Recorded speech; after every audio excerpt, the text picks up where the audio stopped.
Hello, everyone. Welcome back to Big Finish fans. In today's Big Finish fans, we're talking all things Unbound Doctor, mainly David Warner, because Mm. this is a very special day.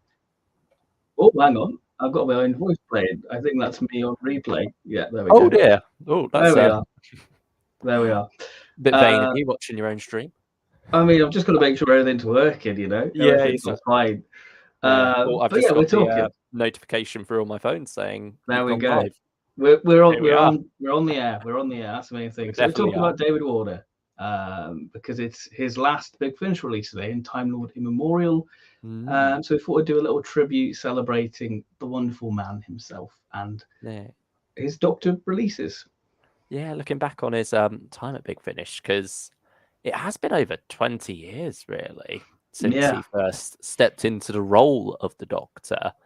And sort of there hasn't really been that many releases when you total them all up, but he has had such an impact. Like even before the Bernie Summerfield's adventures came along, um, you know, he was still this amazing presence at Big Finish as the Doctor, and also, he's done so many other roles for him as well, like yeah, one-off so parts or minute. other recurring Yeah, roles, like in Jago and Lightfoot. He's been about the old recording studios. I Uh, think if he would, he could just do it every day because I think he's just like he enjoyed the atmosphere and just what they do is just sheer quality. So I think it was just nice sort of odd jobs for him, really.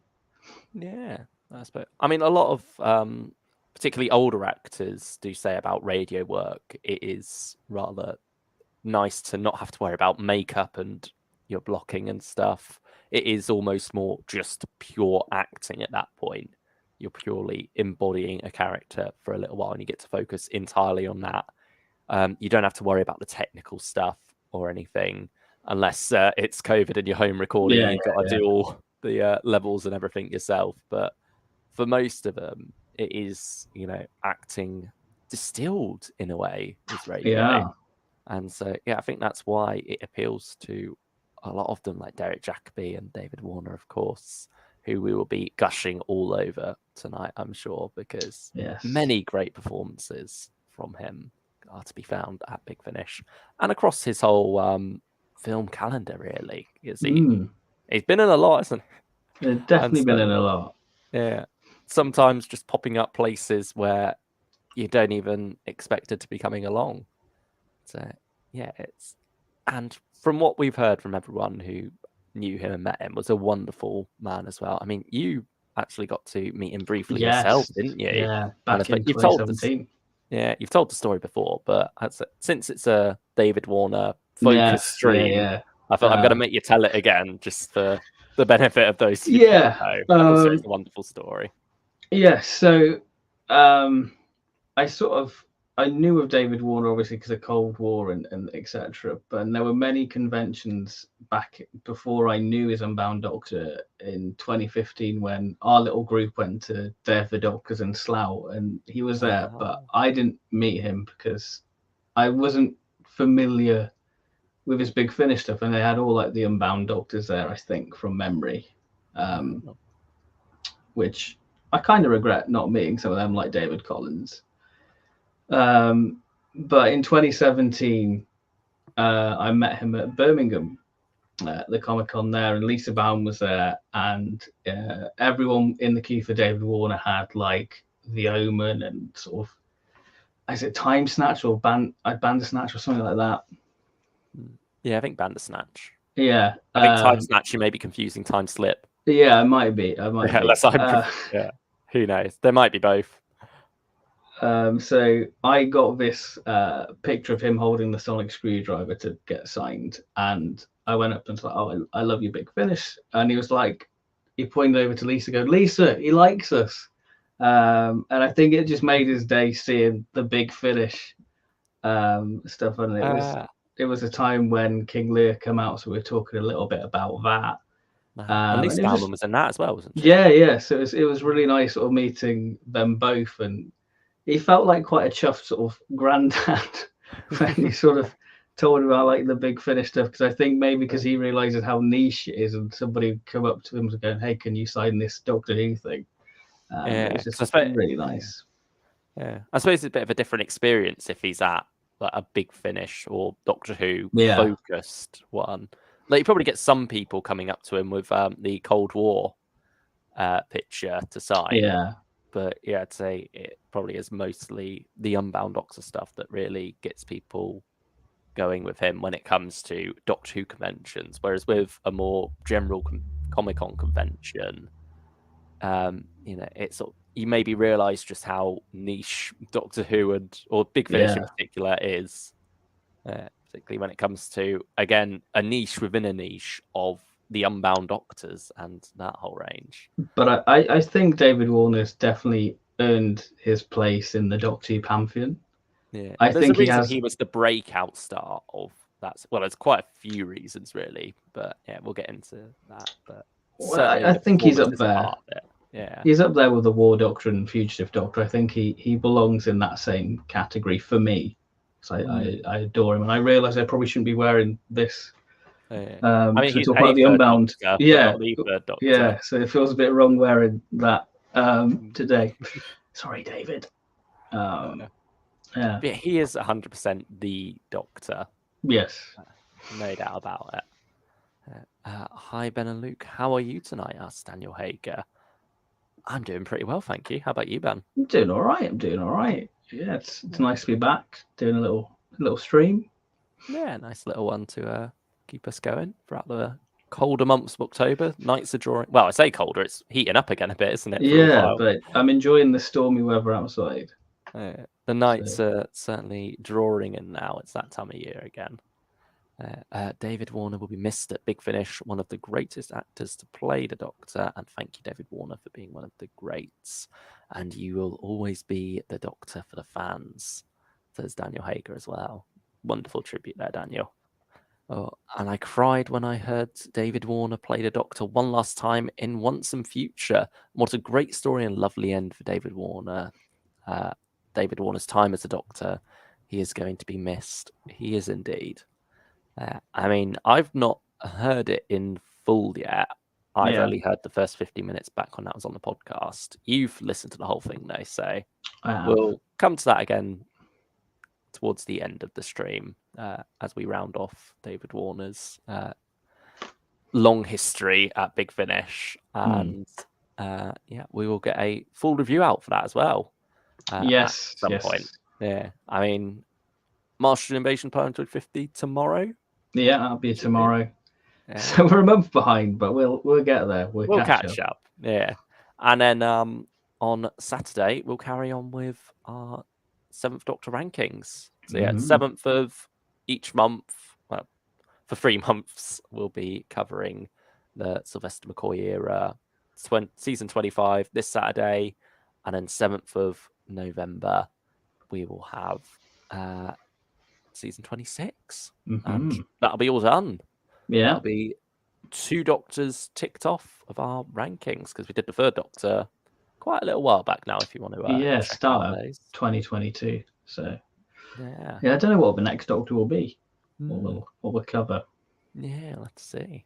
But yeah, certainly part of the plan with that was to lead up to Last Day for the 7th Doctor in November originally. Yes. But it's moved now. It still kind of works because it's only moved back 1 month to December. But yeah, shall we start the Big Finish news by talking about some of the rejigs that they've been let's do that. Yeah, because like I say, Last Day pushed back from November to December. War Master swapped with that and came forward to November. Rani versus the World, Revenge of Wormwood got pushed back to January. So I think it's worked out quite nicely for December. Yeah, to be honest. But yeah, and I think, Human Frontier. That got pushed way back. It's become the new Jekyll and Hyde, hasn't it? Yes. I mean, apparently that was originally coming out someone in 2020. I think was the original plan. I don't know, maybe 2021. But certainly, that it's sort of Nick Briggs's passion project that has fallen by the wayside as he focuses on other things. yeah, I'd be surprised if it stuck to 2025 at this point. To be honest, it's sort of like I mean, I can't say I'm too upset by it because I never picked up the first series, but I imagine I don't know. I feel like anyone who would have been upset about it getting pushed back has already accepted at this point. Like, it's been pushed back so many times, you're just sort of like, yeah, it's not coming out for a good while. So, yeah. They've probably made peace with the fact already. Hello, Stylish One, and hello, Hoover of a Small Collection. Thank you both for joining us. Hello. Hello, how are we doing after today's release? I mean, I've not heard it yet, so... I mean, I don't think it's emotional in any way. I think it's kind of business as usual. I think we probably put poignancy on it because it's the last David Warner one. But I don't think the story kind of plays into that by any imagination, really. No. Have you heard Big Finish are redesigning the website next year? I have not. No. Where's this come from?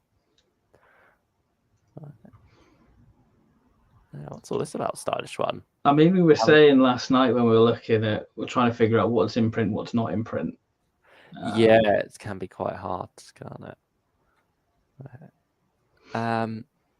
Yeah, I don't. Is it going to be like a massive rejig like we had the first time, or is it going to be just a like little few tweaks here and there to everything we got at the moment, just to make it a bit more user friendly? I mean, one thing it back to the 2010 site. I mean, one thing I'd like is the app, so you don't have to download a full box set to listen to like one story. I'd like that. Yeah, to be implemented. Nice. Yeah. Did we miss any reshuffling of the Big Finish calendar? Oh, Torchwood Soho, that's another one. Oh yeah. Yeah, that's now February. Was it originally? Now it's off to May, which I'm not too sure about because it sort of like fits the more early nights slot, doesn't it? Like, I don't know if it really suits a summer release, but I don't know. I mean, mainly I'm just a bit upset because I like Torchwood Soho and I've got to wait a bit longer for it. Yeah. Especially because it was recorded quite a while back. Yeah, 2023 January, February time. So they've had it in the can for a good little while. Yeah, we've got to wait a little bit longer for that one now, sadly. But I suppose, should we dive into the other news? Because certainly, rather than just dates, we've got quite a bit of reveals, covers. Yeah. Some completely by surprise, such as Broken Hearts. I don't think any of us expected a little bonus thing, because I think this is probably the best thing Big Finish have right now in terms of an ongoing series. I think this is a thing I'm most invested in, and I think people need to check it out. I think this is a highlight of the year. Really, it's very exciting stuff, really, isn't it? And it was wonderful reading about this in the Vortex magazine and seeing how, Alfie Shaw, Jacob Dubman, and Sophia Ingar have very much, responded to the response to it, I suppose. Also, like, they're very heartwarmed by it, and that it's sort of got its own little niche following, I suppose, because it always was going to have a bit of an uphill battle, being a recast of a living Doctor with a companion who's exclusive to audio. And so, with that, I think they really tried their hardest to make this something special and to make this 13, now 14 episode series a true event and something that, really could be something to look to for 11th Doctor fans to say, this is our Doctor on Big Finish. And I think, so far, 6 episodes in, they're achieving it very well.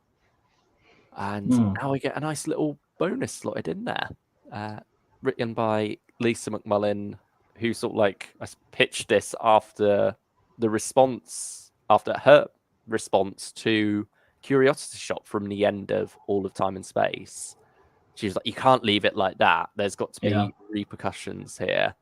And apparently, because of the way that the box sets got rejigged when they switched from 4 releases of box set to 3, that sort of got a bit lost, fallen by the wayside, I suppose. And apparently, Sophia Ringar even asked when they were recording the next story how much time has passed between the events of Curiosity Shop and I think it's All's Fair is the next one in the series.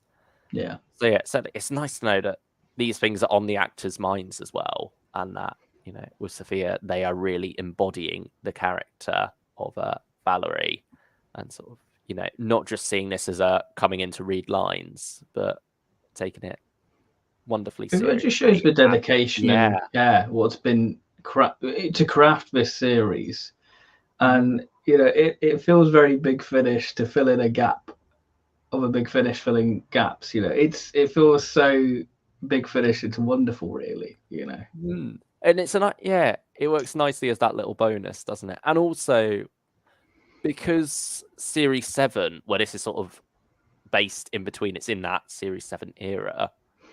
That is kind of a 14 episode series, kind of 13, because you've got the snowmen in the middle there as the Christmas special.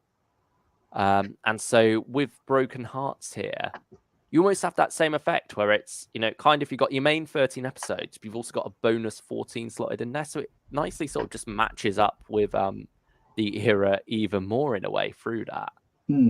And I do love that this has come along to fill in a gap and explore some repercussions of something pretty big for a companion character.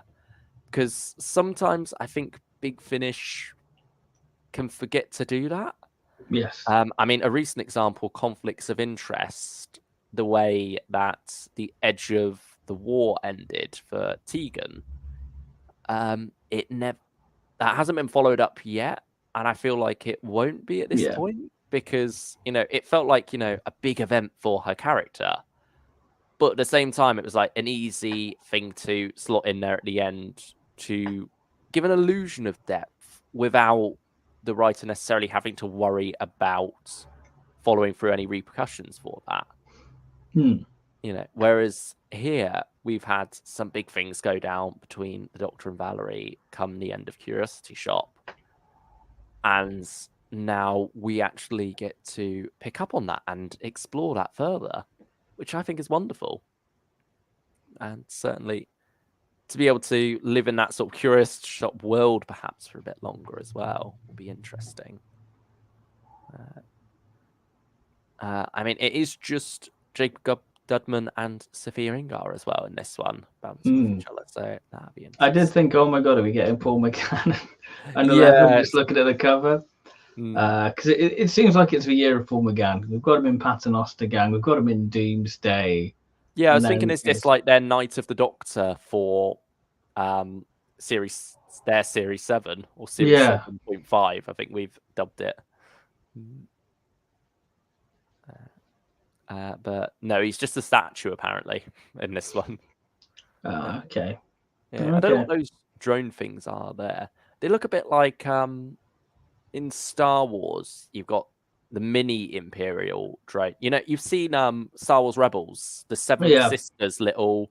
Oh yeah, the little flying thing. Yeah, they look a bit like those, but with the wheels on the bottom and a bit more colourful than an Imperial livery. Not a Imperial Dalek livery. Yeah, I mean, I think this is quite exciting. But there is one thing I'm curious to hear your thoughts on. Yes. Download only full cast audio drama. Yeah. How did you react to that? I think it's a bit of a shame. Because I love this series and I want all of it in one place. I'm still going to buy it. Still going to pay the $6.99 for it. It works out nice as a bonus at least, because you don't need it to understand the whole thing. But yeah, I know what you mean. It feels like a bit like what they did with Dalek Protocol and Queen of the Mechanoids. It's kind of, you can have it if you want it, but I think this probably feels more beneficial than those two. Just going off, for the character drama there, whereas those other ones were more sort of niche bits of world building that didn't really fit into the world anyway. yeah. But I mean, I can't say I'm too upset about it because I'm going download only anyway for this series. But it does raise some interesting questions of, could we see more of this in the future? Mm-hmm. Could we perhaps have this be a way to get more first and second Doctor in a year, since they're already on one box set at the moment?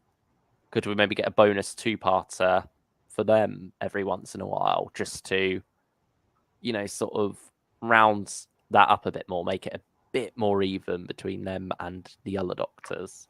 Yeah. Yeah, I mean, could see something like that. But also, it's only $6.99, not $8.99 like the typical download. So could that be because, the download doesn't have to make up the difference of the CD? Good. Yeah. So could it be that, because I think they have said if they went download only across everything, that would make the downloads cheaper?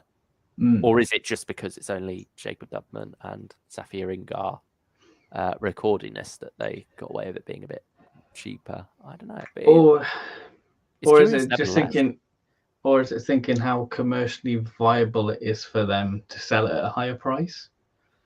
Well, I don't know, with how much of an interest there is with the series. I feel like there's a fair amount of interest. Yeah. And I don't think it necessarily works as a temptation into getting the series. I think that could work quite well for the first and second Doctors if they were to do these download exclusive, like the two-parters for them. That it could also tempt people to pick up the series because, sometimes for a recast, people don't necessarily want to fork out the whole 20 quid for a box set, whereas they see $6.99. It's like a little taster, but also to get a full story there, so they might be more tempted. With this, because it is very directly tied into the events of Curiosity Shop, I don't know if it works in the same way that possibly I get would. you. Yeah. But Stylish One here says, if this continues, I will buy less Big Finish because I don't feel like I get value for money when I buy downloads and only buy CDs. If Big Finish went download only, I would buy less and find out how to press CDs so that I could buy downloads and press them all to my own CDs. If people have stopped pirating Big Finish, they could half all their prices, apparently, according to Big Finish. I mean, we've got a video talking about Big Finish physical media, so coming it's up. an interesting, so Yeah. it's half an hour long. I've started editing it, so it should be out this month, if not early November. So it's a fun one. It's sort of one that we don't have necessarily a date to hit for it, do we? Yeah. There's no anniversaries or anything, so it's just a nice little discussion that can come out anytime, really. But I mean, sooner rather than later, just because it is a nice discussion, that would be good for people to hear and then be able to engage in yourselves further. Yeah, because it talks about how our collecting habits have changed and how we started collecting and how things have changed with everything going on and the price increase and how that affects us, and voting with your wallet. So it's a good one, if I don't say so myself. Yeah, I enjoyed recording it. I look forward to hearing the finished result. But yeah, this coming along almost adds an extra dimension to that discussion. So I feel like we need to re-record a section and go, boom, here we go. I mean, yeah, we'll see. I think we've got a follow-up planned as well, haven't we? Yeah. So, yeah, we can always mention it there. But yeah, certainly it does perhaps raise some interesting questions for the future at Big Finish, whether or not we will see more download-only releases in this form. But yeah, I mean, it could also be because, like they said very specifically, that they wanted to record something more, but at the same time, they didn't want it to be slotting in after the finale. They didn't want it to come out later and just fill in the gap. And so perhaps the reason it's download only is because that was the only way they could really get it out Read before the finale. in the slot, in the chronological slot that it fits in. I mean, granted, we probably would get the CD in February. Yeah, so it wouldn't be bad. Yeah, I mean, also first individual cover for the 11th Doctor Chronicles. Technically, that is true. That is true. So I mean, that's kind of a funny change, isn't it, for a bonus story? I love the style. It's a lovely cover as well. Yeah, I love the style of the 11th Doctor Chronicles, and I think because it's like the Snowman 11th Doctor costume, it's not been overworked and overused, so it feels quite new, and it feels like that's the Big Finish 11th Doctor costume now. Yeah, it feels like that's very much the costume of this era. It represents it, doesn't it? Yeah. And also, I quite like the almost broken look of Valerie on the cover there. You know, very much reflecting where she was left at the end of Curiosity Shop. So yeah, it'd be wonderful to get some proper character drama between these two. And it's also wonderful that Lisa McMullen, who wrote it, it's almost fan fiction within fan fiction, but also official at the same time, if that makes sense, because she was listening to the 11th Doctor Chronicles as a fan, really, just enjoying what they were doing and lamenting the fact that she hadn't had the opportunity to write for them yet. And then, you know, really got fired up by Curiosity Shop and how that left things, and wanted to get some follow-up on that herself. And so here we are. It's wonderful how this has all come together to give us a little bit extra, and I suppose whet our appetites for a bit as we go into the second half of this series. Come December, and then February with some Cybermen and fingers crossed for some Paradigm Daleks too. Yeah, I think there's going to be a lot more interest in this series in December, because I think a lot of people want to jump on to hear the Cybersmen. So I think there's going to be more of a spotlight on it, I think. And they've been advertising Volume 3 so much. Yeah, I mean, we got that cover a long while before, didn't we? Yeah. But I suppose that's one bit of news done. We've got quite a bit more because, you know, floodgates opened last week, didn't they? They did. They knew we were away. So yeah, as previously mentioned, Warmaster now coming out in November. Oh, that's the other one. The next Warmaster as well. Yeah. Future Phantoms has also moved the last from got Hancock one. To November 2024. But for Rogue Encounters, we have a true anthology at last. You know, it's not sort of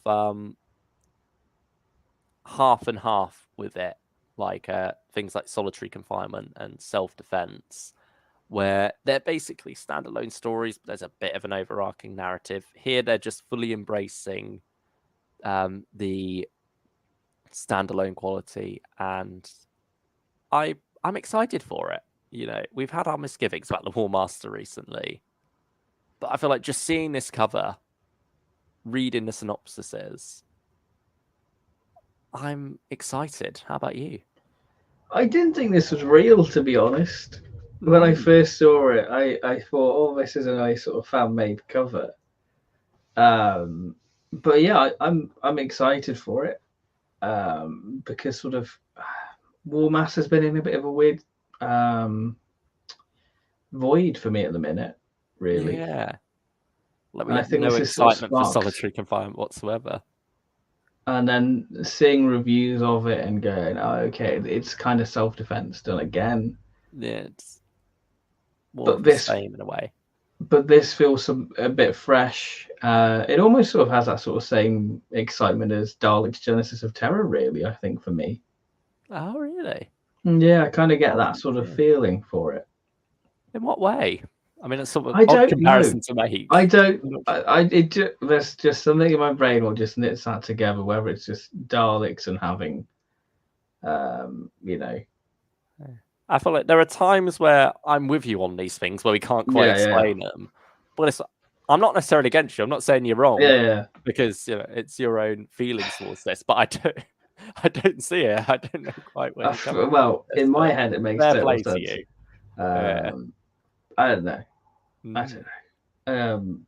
Yeah, Yeah. it's still exciting. Yeah. And of course, Billis in here as well is very exciting. I mean, it's funny because after hearing my first Torchwood with him in Among Us 2, Yeah. I messaged you saying he's basically the War Master, isn't he? Like they're both these suave older men who appear all nice and innocent, but will really bite your head off given a chance. And I mean, as Hoovian with a small collection rightly pointed out, it seems the War Master is going to be afraid of him in their story. The third one, the Sublime Ports, it's called. It seems quite like And an I intimate like, story, yeah. like a dinner table, doesn't it?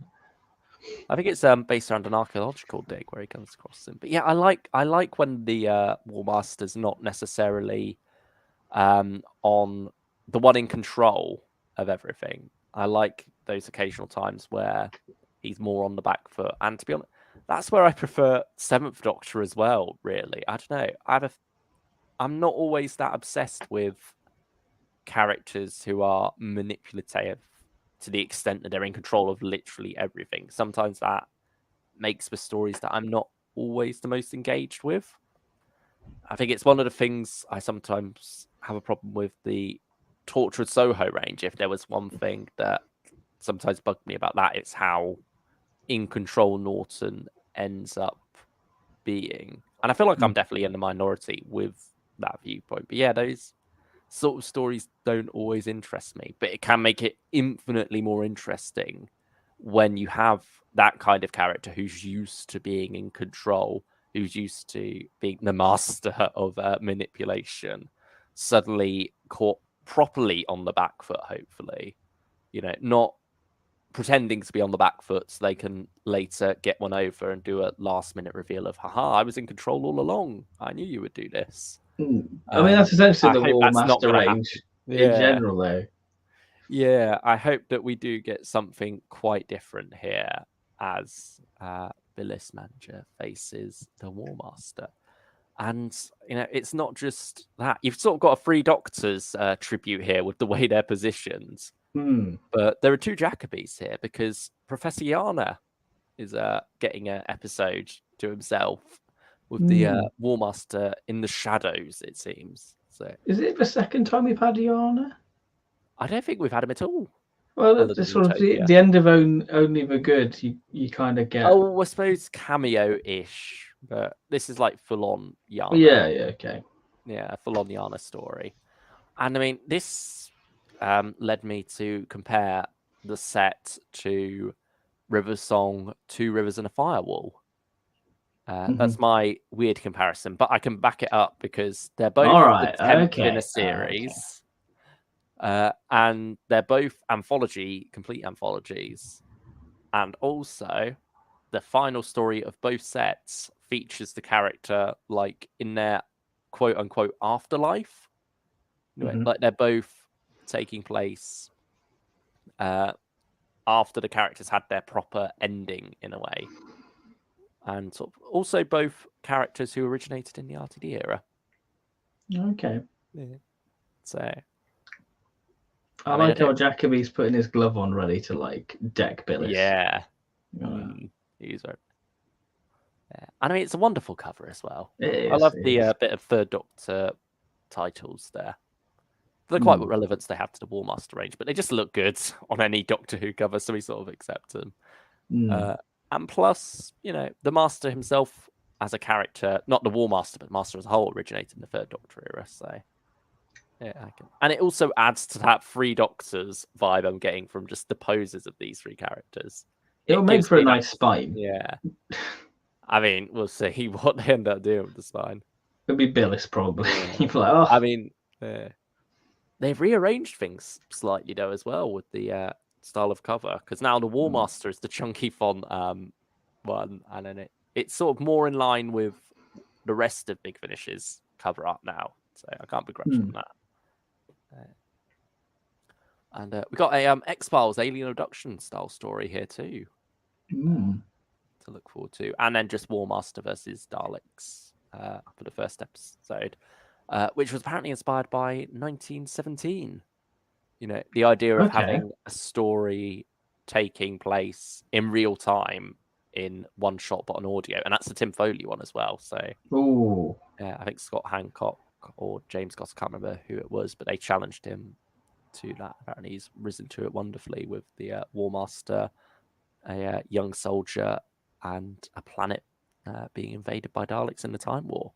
So I think a good mix for this set, and I think that's also what's quite exciting. You know, a proper variety of stories here, whereas I don't think you quite got that in Solitary Confinement. You know, at least having heard the first 3 stories so far, I do feel like, yeah. I mean, we'll get to that eventually. We will discuss that in its I mean, own we've right. penciled a date for it, so Yeah, we'll cover it. We'll review it. yeah, we are going to get a review out for that one. But certainly, I'm excited for this one, which feels odd after quite a while of being a bit disillusioned, I suppose, with the War Master Yeah. as a range. And I mean, you know, I could be receiving false hope here. It could be more of the Yeah. same in the end, but I don't know. Fingers crossed. Is it one of your most anticipated releases of the year now?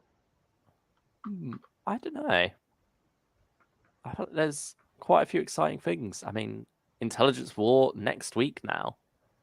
So yeah, that's certainly up there. And I'm getting more and more on board with Audacity. I mean, I always was excited for it from the announcement, but as we approach it, I'm getting even more hyped and really in a bit of a McGann mood, I will say. Speaking of McGann mood, we had some more Once and Future news with the Union, the big finale before we have our coda next year. And I mean, I was right about River Song. You were. Yeah, nice to see her again. And It's not been that long. Yeah, it's not been that long.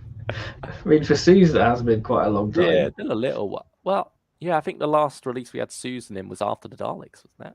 That's the last time Caroline Ford did. Yeah, true, actually. Yeah. It's been a while. Yeah. And I mean, it's sort of like the obvious combinations in a way, because we have had Eighth Doctor and Susan before. We've had Eighth Doctor and River Song before. But I suppose we got the Fourth Doctor dipping in and out of this a bit as well, looking like his season 18 self on the cover there, I believe. Yeah. And so, yeah, hopefully we do get a bit of that interaction between him and Caroline Ford too. I think that'd be that'd be lovely. I'm so hyped for Tom Baker playing Meglos again, so a small collection. Or it could be the waxwork, you know. It could be the Five Doctors waxwork, because he does look a bit waxy in it.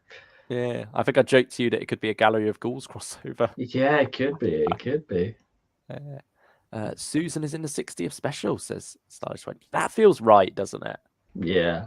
And I think it's nice that it's like the granddaughter from the past and the wife from the future coming together to help the Doctor out in his hour of need here. And again, Power of the Doctor costume picture on the cover. They're quick working with this. They're quick working. Yeah. I mean, it's their usual thing as well, isn't it? Of reveal something and then reveal the same thing again, but sooner. Because what technically counts as the first cover to feature Power of the Doctor McGann on, because Enemy Mine was revealed first, the War Doctor Begins finale, but this is coming out first. So, which wins that crown? Yeah, whatever arrives in the post first. It'll be an interesting one. I'm intrigued about this one. Like, I'm excited for it. It looks like a chunkier one as well. Looking at the runtime, it seems to be the longest of the Once and Futures, which is good. Yeah, because certainly, Time Lord Immemorial, I've seen it's the shortest, 52 minutes. Yeah, just over 50. Yeah. So, yeah, I'm just curious to see how it all is going to come together, because there have been times where Big Finish, especially a finale written by Matt Fitton, like the end of Dalek Universe, and did he do Day of the Master, or was that John Dorney? I think that was John Dorney. Well, it was John Dorney, yeah. Yeah, but he certainly had a hand in Ravenous, how that all came Yeah. together, and Doom Coalition. But yeah, Matt Fitton has a way of suddenly making things click into the place in the finale. Mm. Yeah, so it certainly seems like a lot of pressure is coming onto this one to really explain it all away and make it feel worthwhile. Yeah. But yeah, I'm sort of shocked that we don't have Jacoby revealed here. Or any master. But yeah, I mean, apparently River Song is teaming up with like an enemy, an unexpected ally, I think. What's the quote from the synopsis? Let's have a look so I can get this right. maybe that's a surprise reveal. That's a little because Yeah. I can't say anything because you've not listened to it. I've not. So yeah, I don't know where this could be going. But River Song has made a deadly alliance to try to save her husband. So I mean, yeah, certainly my feelings are that it could be the master she's made an alliance with. Who knows which one? Maybe Tom Baker's the master. Yeah. Who knows where it could be going? Well, everyone else knows except for me, it seems, because I've not listened to Time Lord Memorial yet. Yeah. But yeah, I'll probably get around to that tonight. Maybe we'll see. That's another thing. I started. What's the Prisoners of London audio novel? Oh, I finally finished part one of that. So yeah, not good. No, I'm enjoying it so far. Okay. Yeah, it was more just the randomness of bringing it up in the middle of the news section. But, yeah. Okay. Yeah, just to say I've started that at last. Let's see what we have next. I can't remember what order I saved. McGann again. Yeah, here we go. There was a through line there. Yeah. Just doing them randomly. We have 8th Doctor of Lucy Miller, Series 1. Another cover by Sean Longmore, which sort of, when you look at them back to back, sort of does feel like there's some similarities with the War Master one, with like the same color Vortex scheme and then Vortex. But it does also work for McGann because it was on the banners of the Series 2 original series. Yeah, Series 2 to 4, isn't it? That came along. Yeah, not quite Series 1. But yeah, almost a rebrand because it's not the 8th Doctor Adventures now, it's the 8th Doctor and Lucy Miller. But that feels right because I think it's always been what people, 8 and Lucy. Yeah. It's always been 8 and Lucy. That's what we've called them anyway.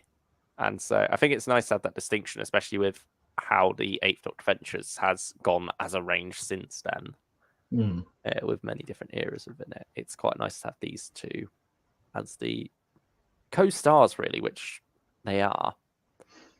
And so this is all 8 stories, or kind of 6 stories, but 8 episodes together in one download for £22.99 currently, going up to 30 quid come the end of the month. But yeah, I mean, it's a wonderful cover though. It's a great cover, and I got excited thinking, are we getting another 8 and Lucy set? And then I realized, it's Series 1.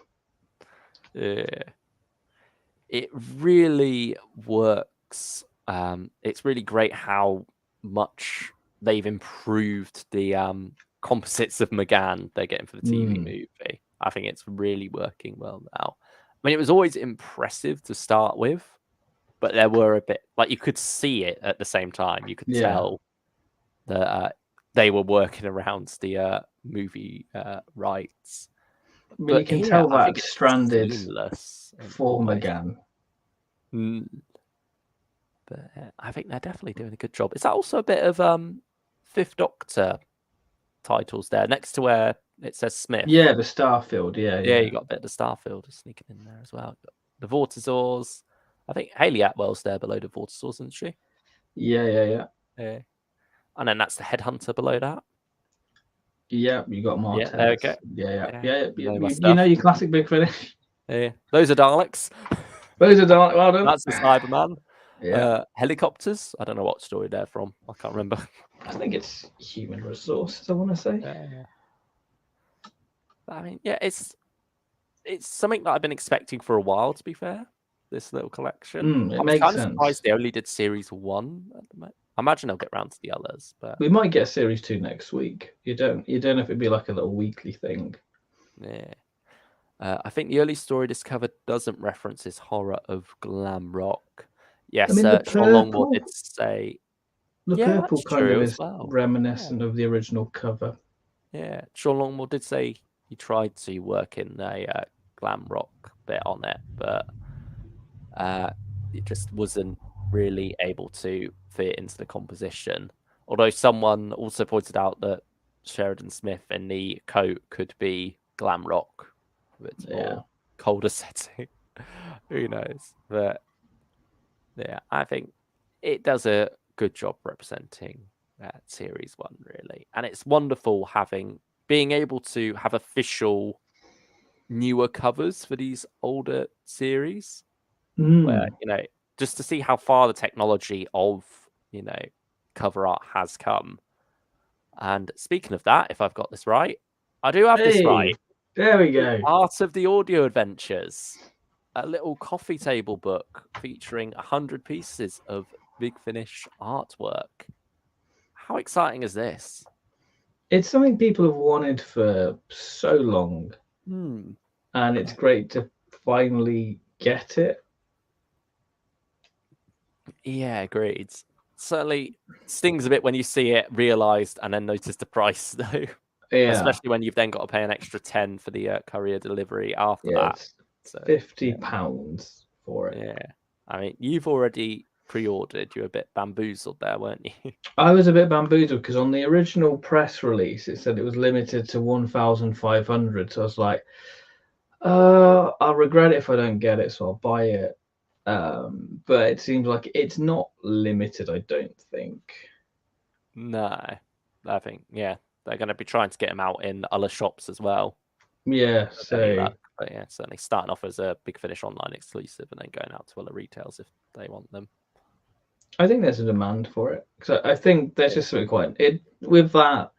They seem like a perfect Christmas present. You can just flick through it and look at the pretty covers and go, "That's a favorite." Like if Annihilator's better be in it because I want that. I want that. And we cover. also get commentary from quite a few different actors and cover artists as well talking about it because it's going to be going through the whole history of cover art. They sort of limited themselves to just Doctor Who covers, which I say limited, there's already a bunch there. I mean, there must be about 50 in a year for that alone. Well, yeah, I think we buy about 40 of the output. Yeah, we certainly get a fair chunk. But yeah, and then it's sort of like charting the journey from the early covers to how things changed since then. And I imagine Tom Webster was certainly a formative part of that, wasn't he? Really revolutionized what a Big Finish cover could be. And so, yeah, I believe he's one of the contributors as well. I don't know. It's certainly some of his cover art's in here, but I don't know whether he's going to have any little bits where he's been interviewed by Mark Wright. I imagine like Ravages will be in there because it's like it's a bit of Big Finish history, isn't it? Yeah, I suppose like Dark Eyes as well. I could say I don't know whether that's a Tom Webster cover or not, but yeah, that feels like something that would make it into there. I mean, we do know at least one of the covers that's in there. Out of time. Out of time. So. For me, that kind of didn't sell it. I was like, because it reflects my thoughts of the story. Like, I don't know if I want it if it's out of time. Yeah, it's funny, isn't it? How a good cover you sometimes appreciate less after the fact when the story doesn't really click with you. Yeah. If Blue Forgotten Planet is in this, I will buy it because I love that cover. That's a stylish one. I might buy it, says Super Invisible Collection. Yeah, I can. If it's the price that's making you go a bit and ah about it, I can agree with that. I don't know whether it's worth waiting to see if it drops at any point, especially since it's not limited. Evening, Sam. Thank you for joining us. Hope you're doing well. Hope you're sipping on some rum to keep you warm as the nights draw in. Yeah, I mean, I'll probably do a video on the book. So if I thought you're you were on going the to say on rum. fence, I mean, we can do a rum testing video. I Take mean, a I'm shot watching every. Enlightenment at the moment, and there's rum in that. Yeah, so maybe we Sort can of do mind like an control rum. enlightenment Yeah. commentary. Okay. Take a shot every time a character on screen takes a shot. Yeah, or every time the word doctor's mentioned, you take a shot. Oh dear. Tea tonight, lads. Sensible, Sam. Sensible. It's a school night after all. Hey. I mean, you can't go wrong with a good cup of tea. No, I finished mine, so I'll have one in a minute when we finish this. Yeah, there we go. But yeah, sorry, you were saying you were going to do a video on this when it unboxing. Yeah, I'll do a video on it. So if you're on the fence, you can see whether you want it. Hopefully it'll rise before Christmas. Yeah, hopefully. Yeah, that's the thing, isn't it? It's got a November release date, but I imagine because it's not a download thing, it will ship out on that date. And you're paying a tenner for it, so yeah, you know. Yeah, because when it came to the vinyls, that sort of took a long while, didn't it, with the courier delivery? But yeah, hopefully, since this is literally you're buying the physical product here, you're not buying something that comes as a download, but you also get a physical copy. You know, this you sort of needs the physical copy. So I imagine they've set that date because they know they can meet it.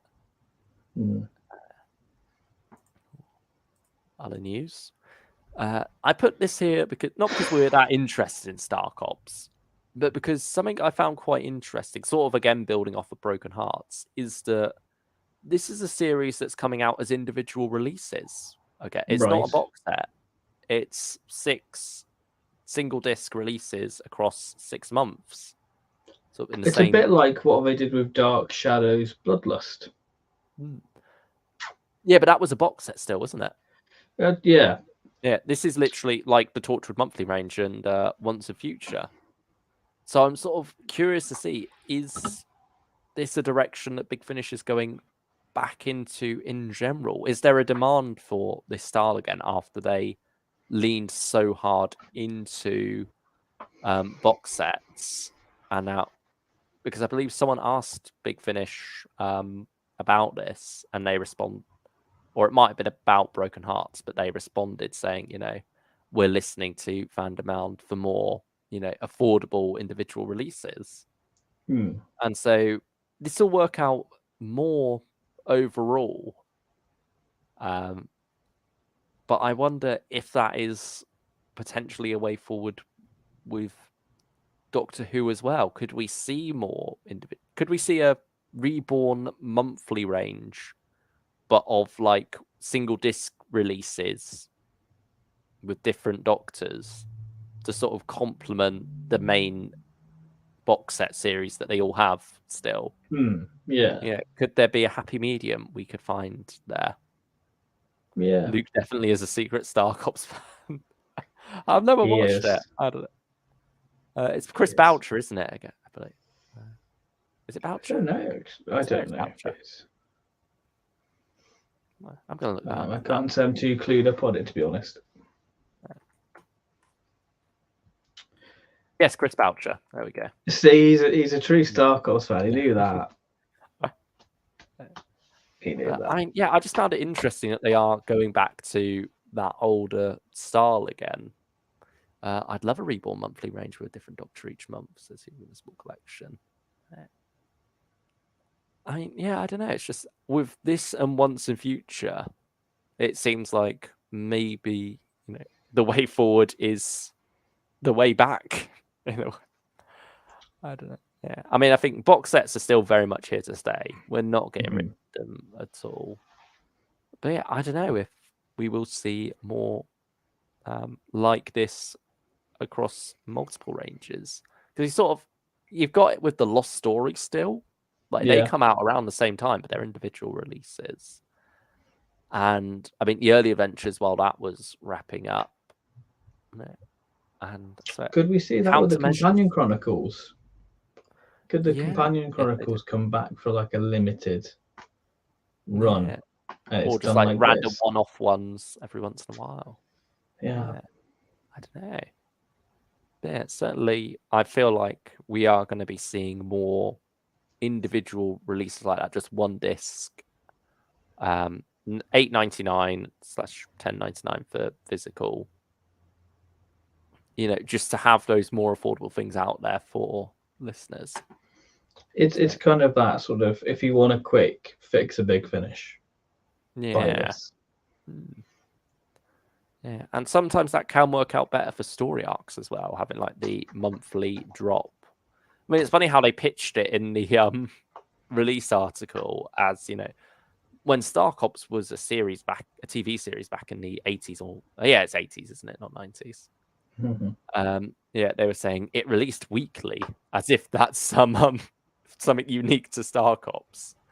That's some grand revelation they had. And so they were like, we are following that through here by doing a monthly series.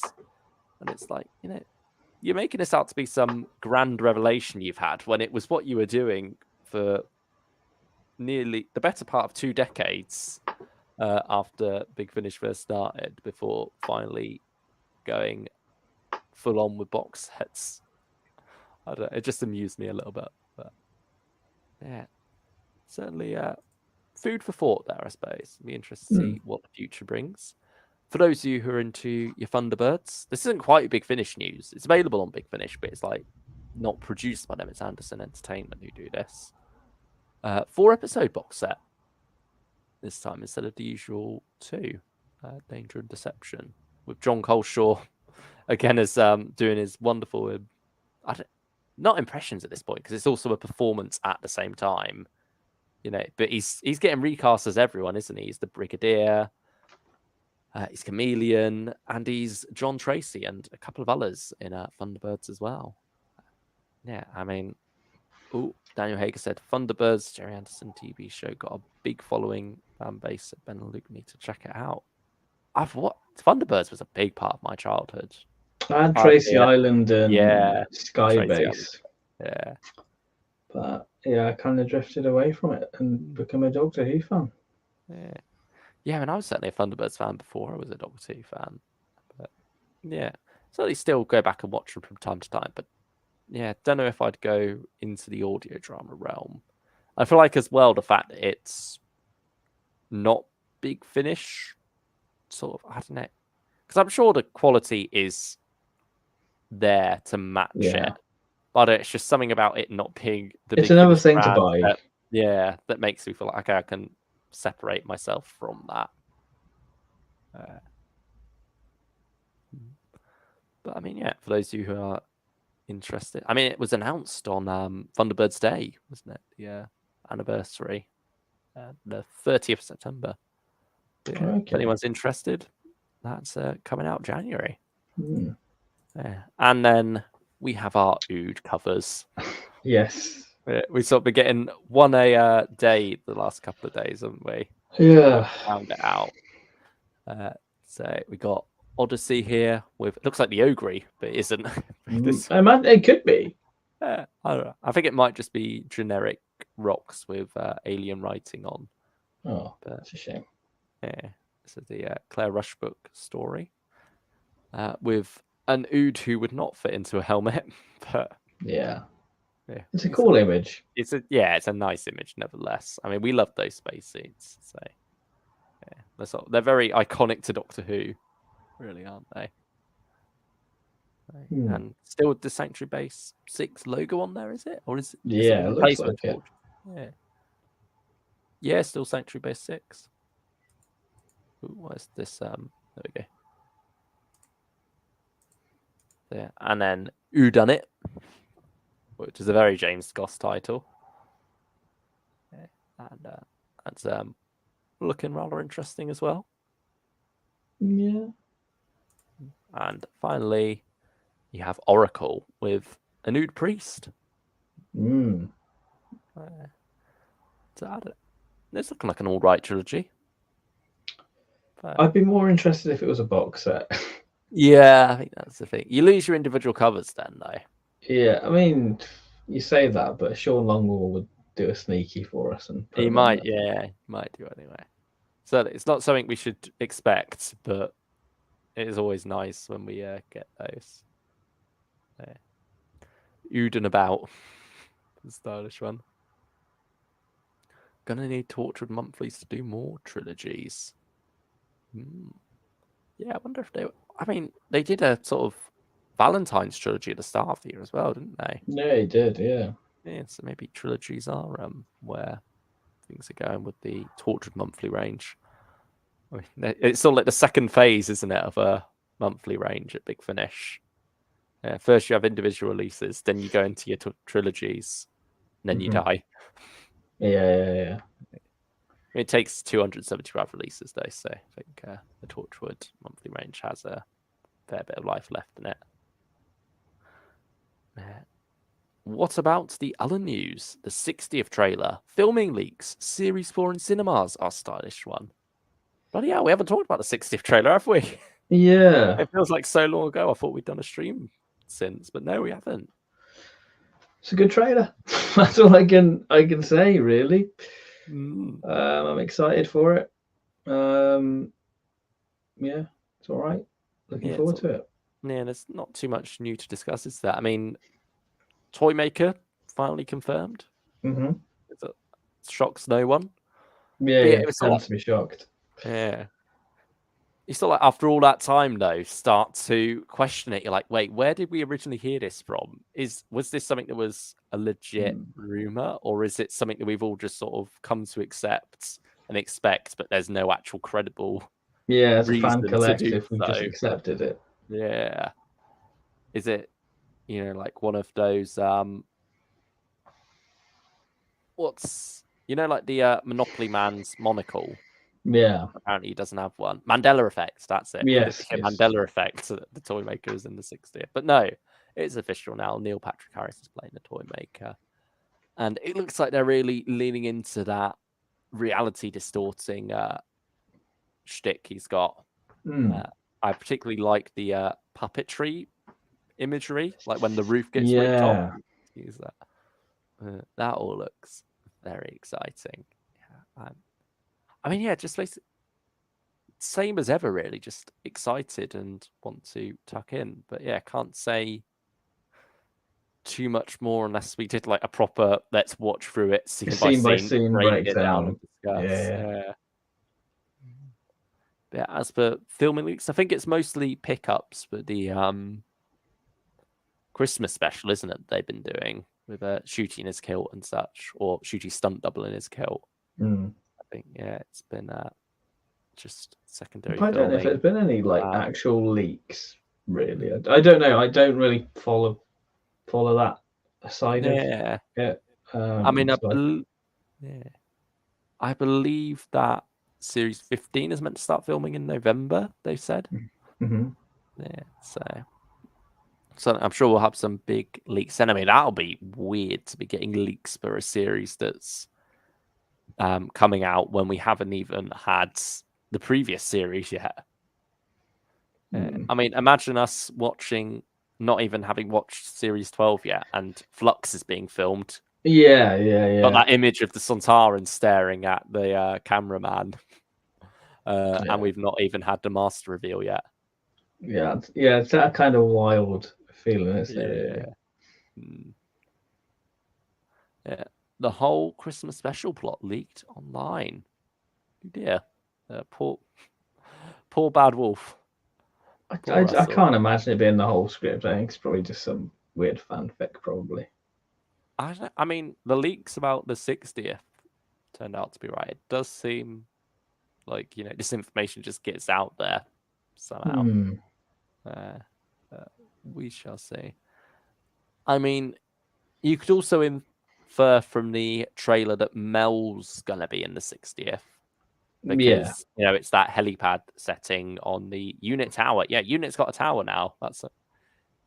It feels weird because we've not spoken about any of this live at all since the trailer came out, but it feels like it's already been and gone.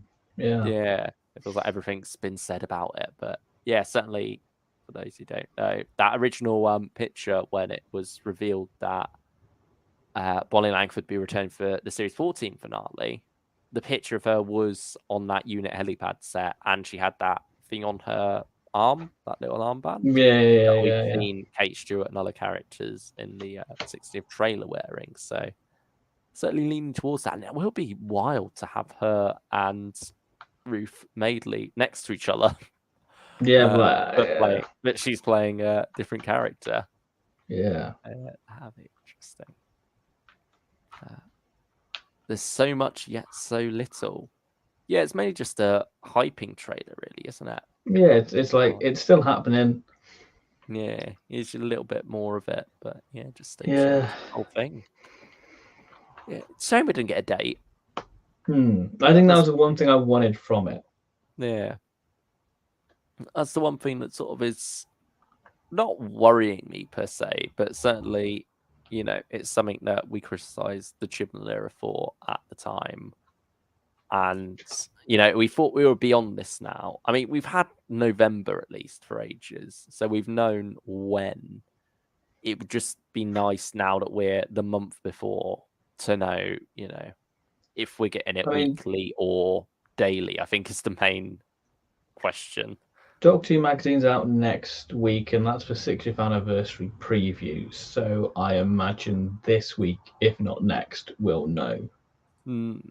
Yeah, it just does seem odd not to have it be with the trailer, though. You think that'd be the perfect time to set a date, unless maybe it's still too soon. Date reveal trailer. Yeah, I don't know.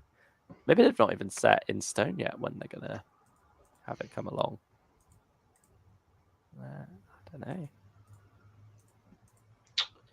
But yeah, certainly, we're not that long away from it now. We're not. Feels weird. It doesn't quite feel real yet, in the same way that 50th Fever did. Yeah, I can't explain. Yeah. I mean, maybe 50th Fever built up more around it rather than because we had that Save the Day trailer as well, and so it felt very much like. It feels weird to say all of Doctor Who was being celebrated when a lot of the criticism at the time of the 50th was, this isn't celebrating all of Who. But I think that was the 50th itself, Day of the Doctor, that got more of that. Whereas Doctor Who as a whole, we had an adventure in space and time. We had Night of the Doctor. We had the Five-ish Doctors reboot. So it felt like a lot was going on anyway. We had Web of Fear and Enemy of the World coming back nearly 10 years ago now. So Doctor Who was in the air in a way that it doesn't feel like it quite. Well, 50 seems like a bigger number than 60. Yeah, it's more of a landmark, isn't it? Yeah, you don't really celebrate 60. It's sort of 50, 75. Yeah, that's like the next big one. And then 100. Yeah. But yeah, certainly. 60 needs to be big, though. And it seems like they're making it that way with David Tennant, Catherine Tate, at least big in sort of like pop culture. Yeah. Whereas 50th was, I suppose, very much for the fans, but everyone was invited to be a fan for that. Yeah, for that one night. Yeah. Oh, hello, time controller. Thank you. Hello. I think in general, Doctor Who is not in the public eye anymore after the 50th.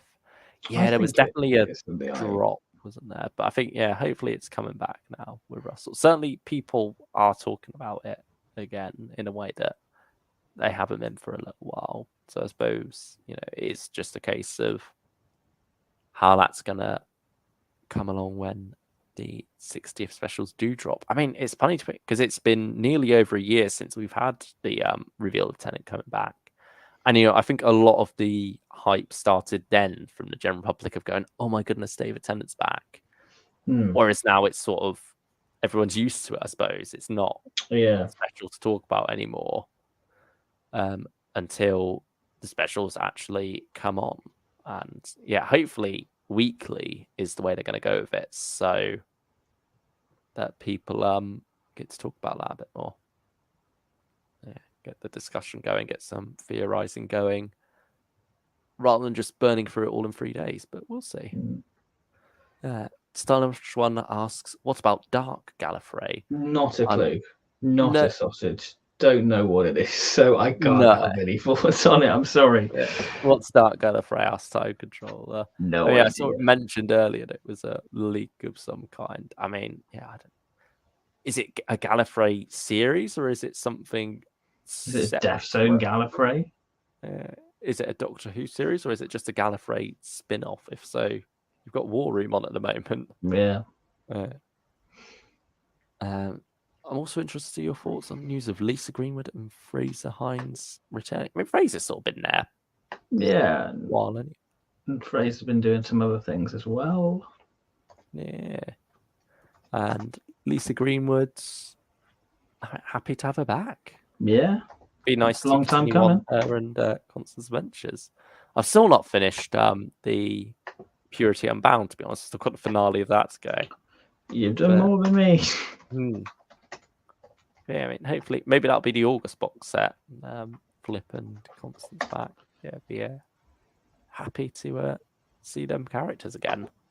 And yeah, happy that Lisa is well enough to record. Hopefully doing well in general. But yeah, I suppose, shall we dive into tonight's main topic again? Bring ourselves back round to Yes. David Warner himself. Have you got something ready to throw up? I can throw some up quickly. Oh, I didn't know if that was what you were tapping. I did have some. Yeah, there we go. I've just got the range page. Yeah, stick with that for now, really. I think. Yeah, That's what I've got. We've got the Unbound range here. Is it Unbound, or are you on David Warner? I've just typed in contributors page and just went on David Warner. Yeah, so this is all of the David Warners. Yeah. Well, for those of you who don't know, the Unbound range is Doctor Who's What If series. It was done for the 40th anniversary, wasn't it? Way back 20 years ago now. Okay. Yeah. And was sort of looking at different ideas, like what if the Doctor believed that the ends justified the means? What if the Doctor never left Gallifrey, which I think was the first one with Geoffrey Bayldon, wasn't it? Wasn't he originally considered to be the first Doctor? I think he was up for a Doctor role. I can't say which one. Yeah. But yeah, so then he got to play the role in that one.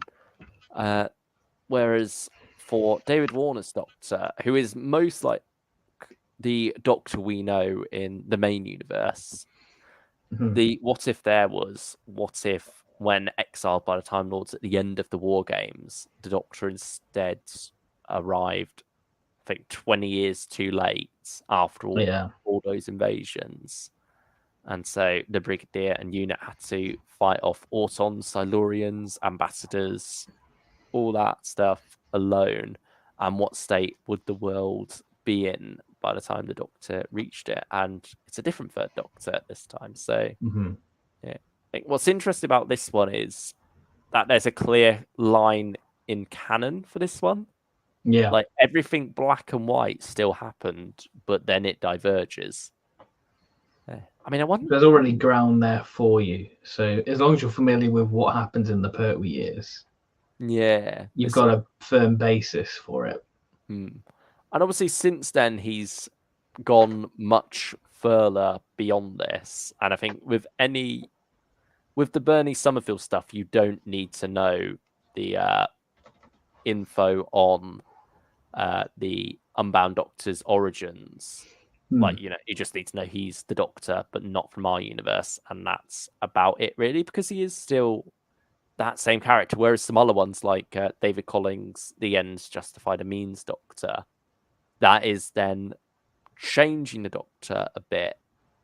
But at the same time, that's sort of the point of a lot of those Unbound series. So, yeah, I think, but that sort of is part of the reason why David Warner was such an easy Doctor to carry on with beyond the origins in this range, and sort of bring over into the main universe with Bernie Summerfield. But not to sell the man short, because it's an incredible performance as well. He was born to play the role of the Doctor, and so it's wonderful that he got to continue doing that at the same time. Like, I think the demand for this Doctor to continue was there because of David Warner's performance, and it just happened that because of those points I mentioned earlier, he would transfer well into that shift, whereas some of the other what if Doctors weren't, and those what if Doctors were often very much made for their single story. They weren't. It's only Mr. Jeffrey Belden who got another. Yeah, he's the only other Unbound Doctor. Yeah, so you started off with these 6 stories, and then that was it for 5 years, wasn't it? After Devil, but yeah, I mean, what do you think of the Unbound range as a whole, especially its origins, those first 6? Because have you heard all of them? I've not heard all of them. I've only done the David Warner ones. Oh, really? Yeah. But I thought you being an early finish wanker, you had done a bit more than me. But no, we're both on the same page here. I've got them all. I'm just I've just not listened to them. Yeah. I mean, it's another one they did as a collection, wasn't it? Yeah. So you can get them all bundled up so you can check them out. But I think the David Warner ones are probably the ones that people gravitate towards. I think 4, Fathom 5 as well. The ones will probably get remembered the most. Yeah. Quite rightly a standout is David Warner. But I can't say I'm too keen on Sympathy for the Devil as a story. It sort of has that early Big Finish syndrome where it's probably 10 minutes too long because it's got the awkward runtime of being 75 minutes. Yeah, and it's not broken up into parts or anything. It's one long episode, and particularly for an audio drama sometimes, if it's not the most engaging story, it can be a struggle to get. Like, even if you're pausing and then playing again, there's something about the way that runs versus, when it's split up into parts, when it's made into those digestible chunks for you, the pacing sort of leans into that. Whereas with this, even if you take a break and come back to it, you still feel that length. It doesn't really get going until Sam Kisgard starts to move with the plan. Yeah. But I wasn't sure about his plan or his place within this story. The trailer is wonderful and sort of presents more of a post-apocalyptic world than the one you end up getting. Yeah, it's like gives you a rather depressing reality. Quite a depressing break, isn't it? Yeah, like he's washed up and finished. Yeah, but I love that approach to the brig, because I think that's very much playing with that whole what if of it being 20 years later. The main effect that would have is on the brig, him having to go through all this without the Doctor. But because it is set after Web of Fear and the Invasion, those stories do exist in this world. He's a brig who is still familiar with the Second Doctor. But here's a bizarre question I thought of, or a couple actually. Did season 6B, did Beyond War Games and James Robert McCrimmon, are they canon in this universe, or is it just the TV stories and the select Big Finish? How does that all work now? I imagine the select Big Finish, I would say. Because surely Instant cannot be canon.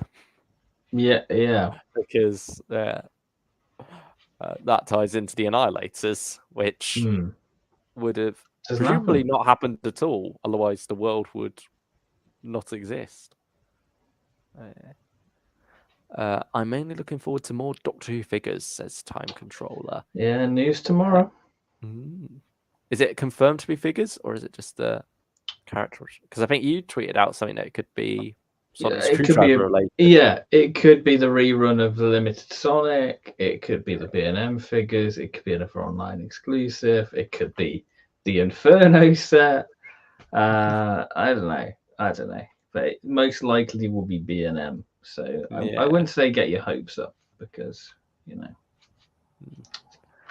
Yeah, I mean, so there've been leaks about that for a fair while, so Yeah. that's why it's just nice to have them finally confirmed, really, isn't it? Yeah, just I getting mean, better images of them.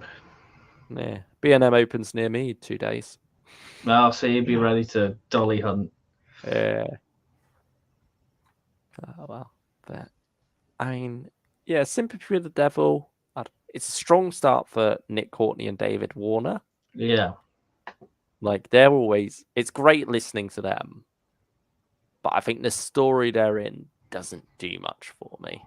Yeah. Yeah. But that all changes with the next release. I mean, it's like he's popped up in a few places since, but it is a very exciting one, Masters of War, which gets to be even more of a what if when it comes to the Daleks and their place in this alternate universe.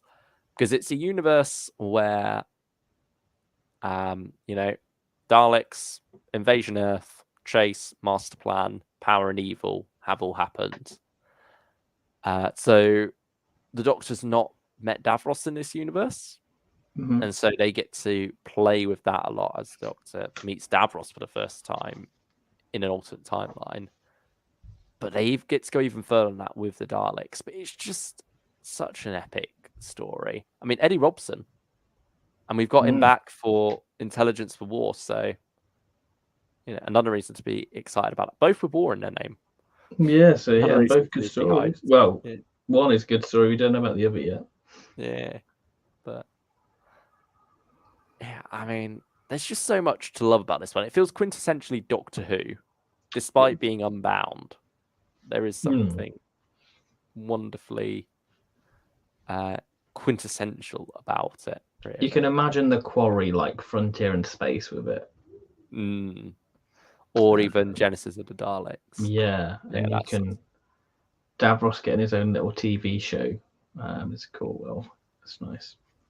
Yeah, there's a wonderful world built within this one. It's one that a chunky runtime works. It's a 4-parter, really isn't it? well. So it's better structured. I think it's only a 2-parter actually, Oh, but is it? over 2 discs. I'm pretty sure it's. Yeah. In my head, it was a 4-parter, so I could be wrong. Well, it's certainly 4-part length. It's it's a 2-disc set.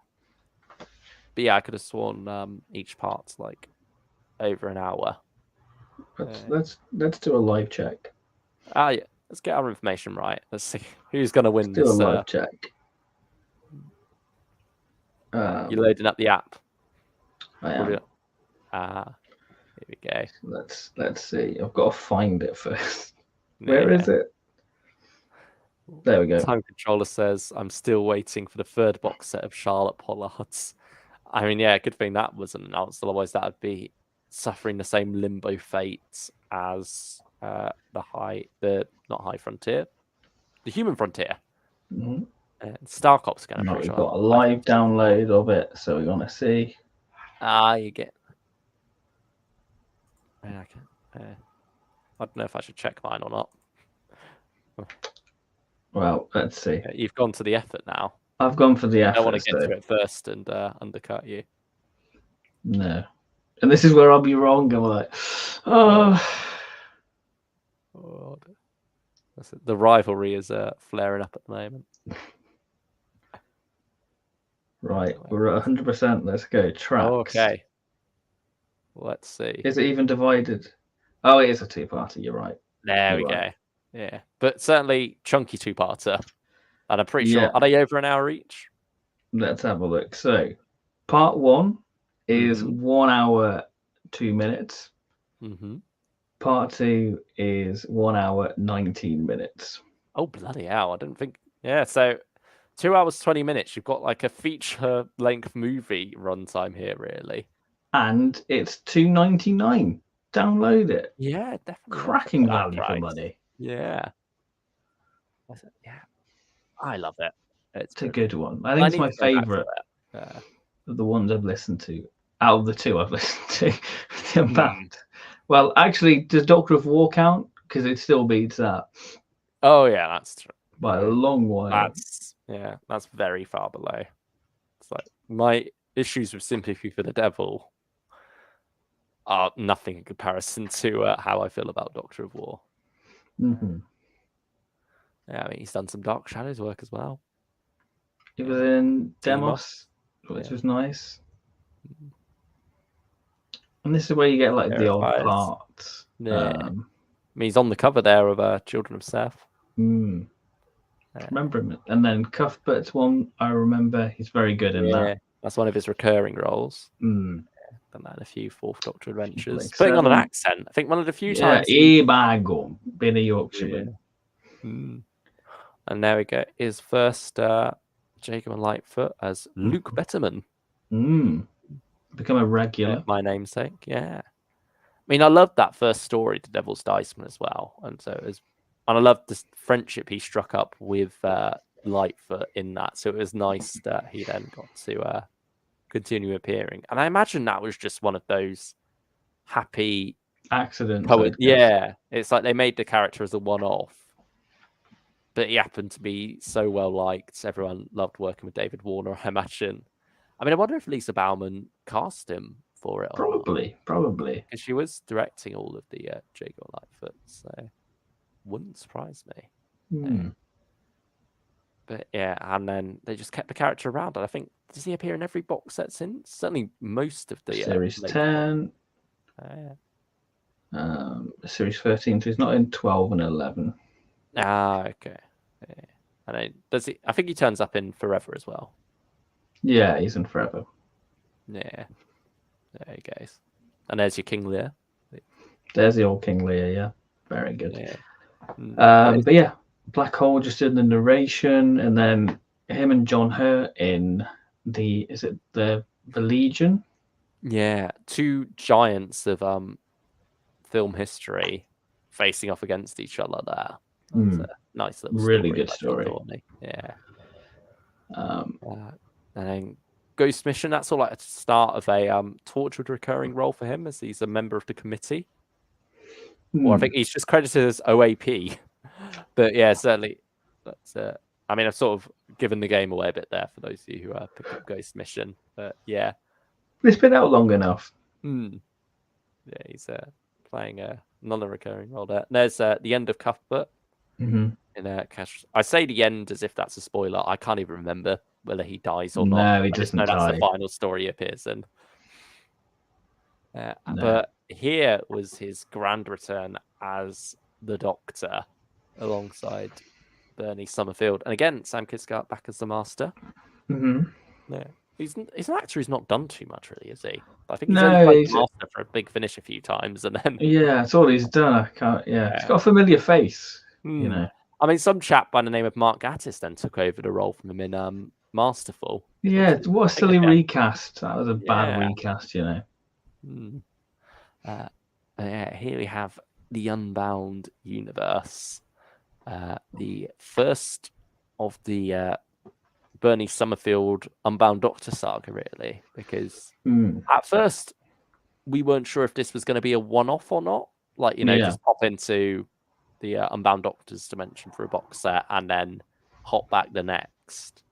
But actually, it's the beginning of a bit of an arc, and then at the conclusion of that arc, the Unbound Doctor comes through with Benny, and they have a few box sets together in the main universe. I keep wanting to say our universe, but it's not technically. Yeah, you know what I mean. Yeah, I get you. But yeah, this is a very, very good set in my opinion, and it's a very different Unbound Doctor, because I think he's a lot more serious in the first two original Unbound stories. I think this is more sort of I don't want to say caricature, but it highlights the more humorous nature of it, the more sort of dry wit. And I think I much prefer the performance you get with the Benny stuff than you do in the Brig stuff, for me. Oh. I suppose it's also just a expansion, really, isn't it? And the development further from there. I think it's nice for Benny to be bouncing off of a very different Doctor from her own one. It's one who can still be somewhat manipulative at times, but not to quite the same degree as the Seventh Doctor is in that Yeah. New Adventures style. I mean, it's funny seeing this one's out of print now as well. Just noticed that. Yeah, it's wild. But yeah, this has a lot of Rick and Morty energy, especially how these two meet. But yeah, it's a really good box set. But I think it lays down the groundwork ready for Rule of the Universe, which was a brilliant box set, because it starts to explore the dynamic of Bernice and the Doctor, as you have a whole episode dedicated with the Doctor going to therapy, and him being president of the universe, and how he's It's trying a to bit of a stop. different status quo. Yeah, and it's a very interesting dynamic because there's nothing really he can do. Entropy's coming all over the place, and yeah, and the first story is very much a Bernice story. It's very much atypical archaeological dig, apocalypse clock, and all. Like, it feels so Bernice, like that's a Bernice story distilled, and it's brilliant, and it sort of shows the chalk and cheese nature of these two characters. Was that atypical one word or two words, by the way? True. Because atypical means very different from atypical. Well, you I mean, standard, your opposite. standard, yeah, your standard Bernice. Yeah, I'm teasing. Yeah, beautiful cover as well. Yeah, it's a wonderful definitely cover. a step up from the Unbound Universe cover. Yeah, it's a wonderful one. A wonderful one. Hmm. And the cliffhanger never gets resolved for this. Oh, really? Because you have Bernice with like her son, and you think, oh, we're going to get in Volume 5, we're going to have Unbound meets McCoy. We don't get that with Volume 5. We get how odd. A load of sort of, where is it? Yeah, standalone story. Standalone stories written by fans of Big Finish. Yeah. Because I think a lot of them were I mean, how did they go about doing this? There was a competition of some kind, wasn't there? Yeah, it was a competition, wasn't it? Yeah. Was it for all the No, I think it was for a different set. But then from there, they took the runners up and sort of invited them to pitch. It's probably like a Paul Spragg memorial, probably. I don't know. I swear it was Benny specific. Okay. Was it maybe for the fourth set? Maybe. No. That's just Sky Adams and James Goss. Yeah. Oh, maybe it's for the stories so far, or that other little collection of short stories for Benny. But yeah, certainly these were writers from there who were then invited to pitch more ideas. They sort of got mentored by different Big Finish writers. And yeah, this was a set I did pick up in the end. Yeah, I got the Unbound Universe, but never finished it.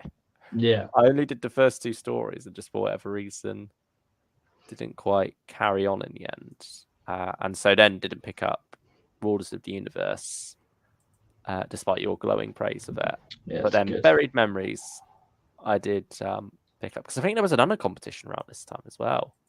I can't remember, is it to write for the next set or something? But certainly I was interested in that, so thought, you know what, I better dive into the Warner and Benny stuff so I can get a feel for the characters, what they're like at this point before I try and write for them. Yeah. Evidently didn't win. I think, that must have been in the sixth set. It's the second story. The winner is in that one. J.A. Prentice, who I think has gone on to write more as well, if I'm not mistaken. Oh no, just that one.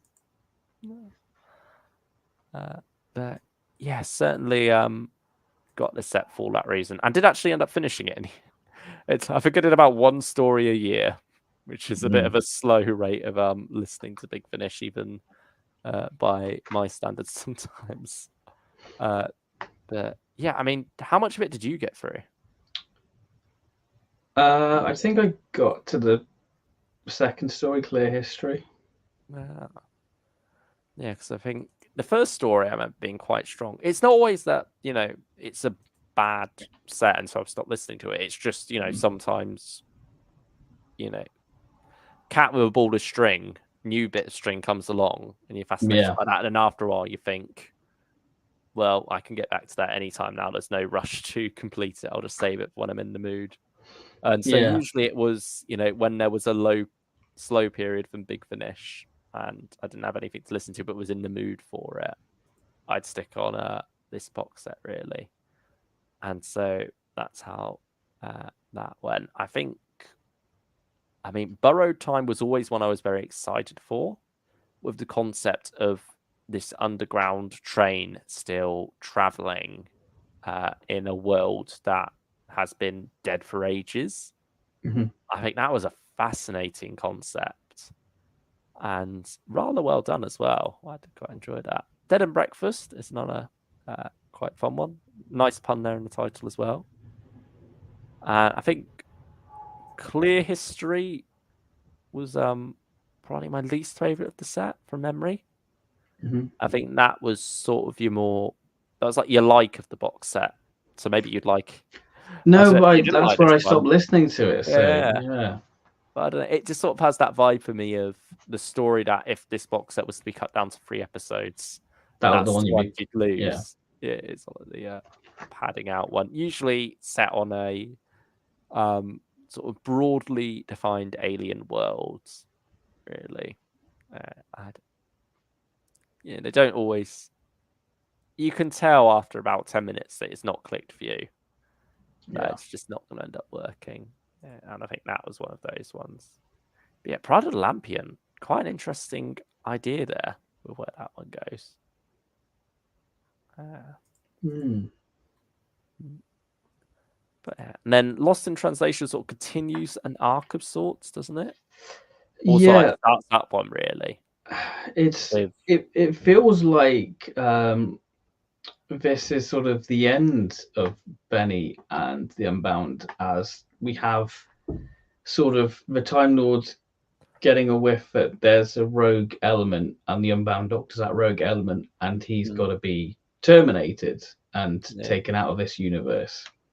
Yeah, because he doesn't belong. And I suppose about causality and stuff, isn't it? Yeah. So we have 2 stories that are kind of standalone. And then the third story is very much Benny and the Unbound Doctor going off grid. And it's a wonderful character piece between these two. And it shows the difference how this Unbound Doctor is sort of waiting for it to all pass over. They'll forget about him, where Bernice is kind of head on, you've got to face it. Instead of eating biscuits and playing board games, which is what the Unbound Doctor wants to do. And then you get to the final story and you have Benny being the Unbound Doctor's sort of defendant, really, because he's on trial, and you have a pre-Gallifrey Narvin. So Narvin's not very nice. A bit of a dick. Bit of a dick. And you feel like the way this is going, this is the end of the Unbound stuff, really. But it's not, and I'm glad it wasn't. I can't wait to hunt down all these sets that have in a small collection. I mean, some of them still available. Like this one, but yeah, certainly the first one at least is out of print. I don't know about the others. I mean, shall we have a look at the stories so far before we get to the next one? Because that's something you did pick up, isn't it? I've picked it, but I've not listed that. That's my last bit of David Warner and Benny and to go, really. You're savouring it then. Yeah. I mean, have you listened to any of those 2 sets? No, I've not listened to any of those. I got them last year, I think. Yeah, I mean, they're on sale again at the moment, or at least the first one is. There's Benny sale, isn't there, going on? Yeah, but I don't know whether the second one is as well. The second one's the one with David Warner, so that's the one you want. Yeah. That's also the one with That's like a Doctor Who one, isn't it? Really, because the Yeah, first yeah. one doesn't even have From the World to Doctor Who on it because it doesn't It, technically feature anything because Benny isn't technically a Doctor Who character I think licensing wise. the first one's more Benny orientated, like Brax and a younger Bernice. So this is your Doctor Who with Drarvin, Valiard, and Unbound. Mm. Yeah, but I think he's not called the Unbound Doctor, at least in the synopsis and credit. He's called the Professor. Mm. Something interesting going on there. Yeah, now you've also got say Valiard in there, but Michael Jason is credited as the Doctor. Mm. So, yeah, so it certainly intrigued me, but yeah, just never ended up picking it up. I mean, maybe you can now. It's £11. Yeah, maybe. You're not going to buy. Again, trying to save money. Okay. I mean, that was sort of the reason because I didn't pick up Volume 6 either. So for the New Adventures of Bernie Summerfield, I've got the first set, and I listened to, I think, the first story. I don't think I've gone beyond the Revolution. Got the second set, listen to all of that. That'd be a good one to do a throwback on sometime, I feel. Yeah. Got the third set, only listened to half of it, so then thought, okay, I'll dip out for the fourth set. And then I thought, we got drawn back in for the fifth set, like I say, because that competition and such. And then after that, because it took me so long to get through, skipped out on the sixth set and said, you know what? It's nothing against this series, but I've got to cut costs somewhere. So, New Adventures of Bernie Summerfield. I won't pick up whatever comes out next from this range because, I want to save money. There's other Big Finish that perhaps I could be spending it on or just saving it in general. But Blood and Steel got you back. Yeah. This came along, this gorgeous cover, those Cybermen, that concept of them in 1930s Berlin, just everything about this, I could not resist. They pulled me back in one last time, and I'm glad they did because it's a brilliant set. It's so good. It is so brilliant. Yeah, it is also equally terrifying in the way that it explores, the casual banality of the reaction to the rise of fascism in this country. The fact that a lot of people see them as just, governments come and go, but they don't represent us, the people. It's that whole looking back before the storm of, World War II and everything that happens, even leading up to that with the Nazi Party, because they're not even called the Nazis yet, are they? They're still going by National Socialists at the time that this story is set. But early 1930s Berlin, isn't it? Yeah.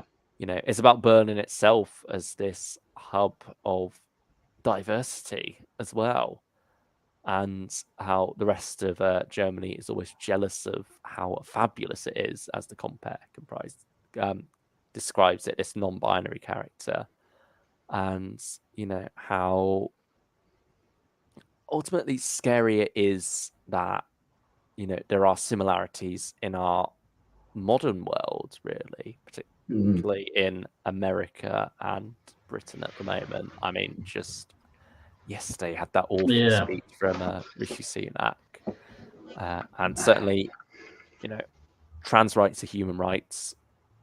Non-binary, you're all welcome here. We welcome you with open arms. We love you.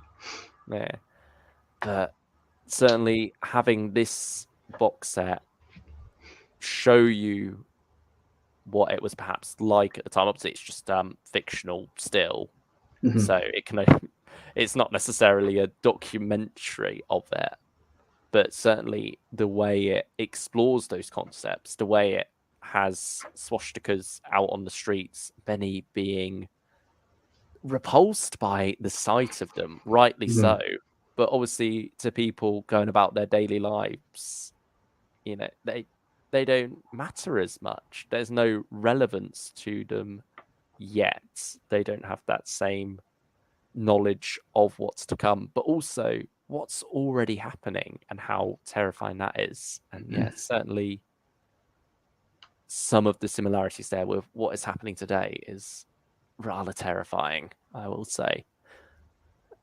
So yeah, it's nice that this is not just a strong Doctor Who story, but a poignant one as well. And that it's not just using 1930s Berlin as an aesthetic, but it has something really to say about the world around us, about how fascism can rise, about the fear of the other, which, yeah, beautifully handled by these four writers across this set.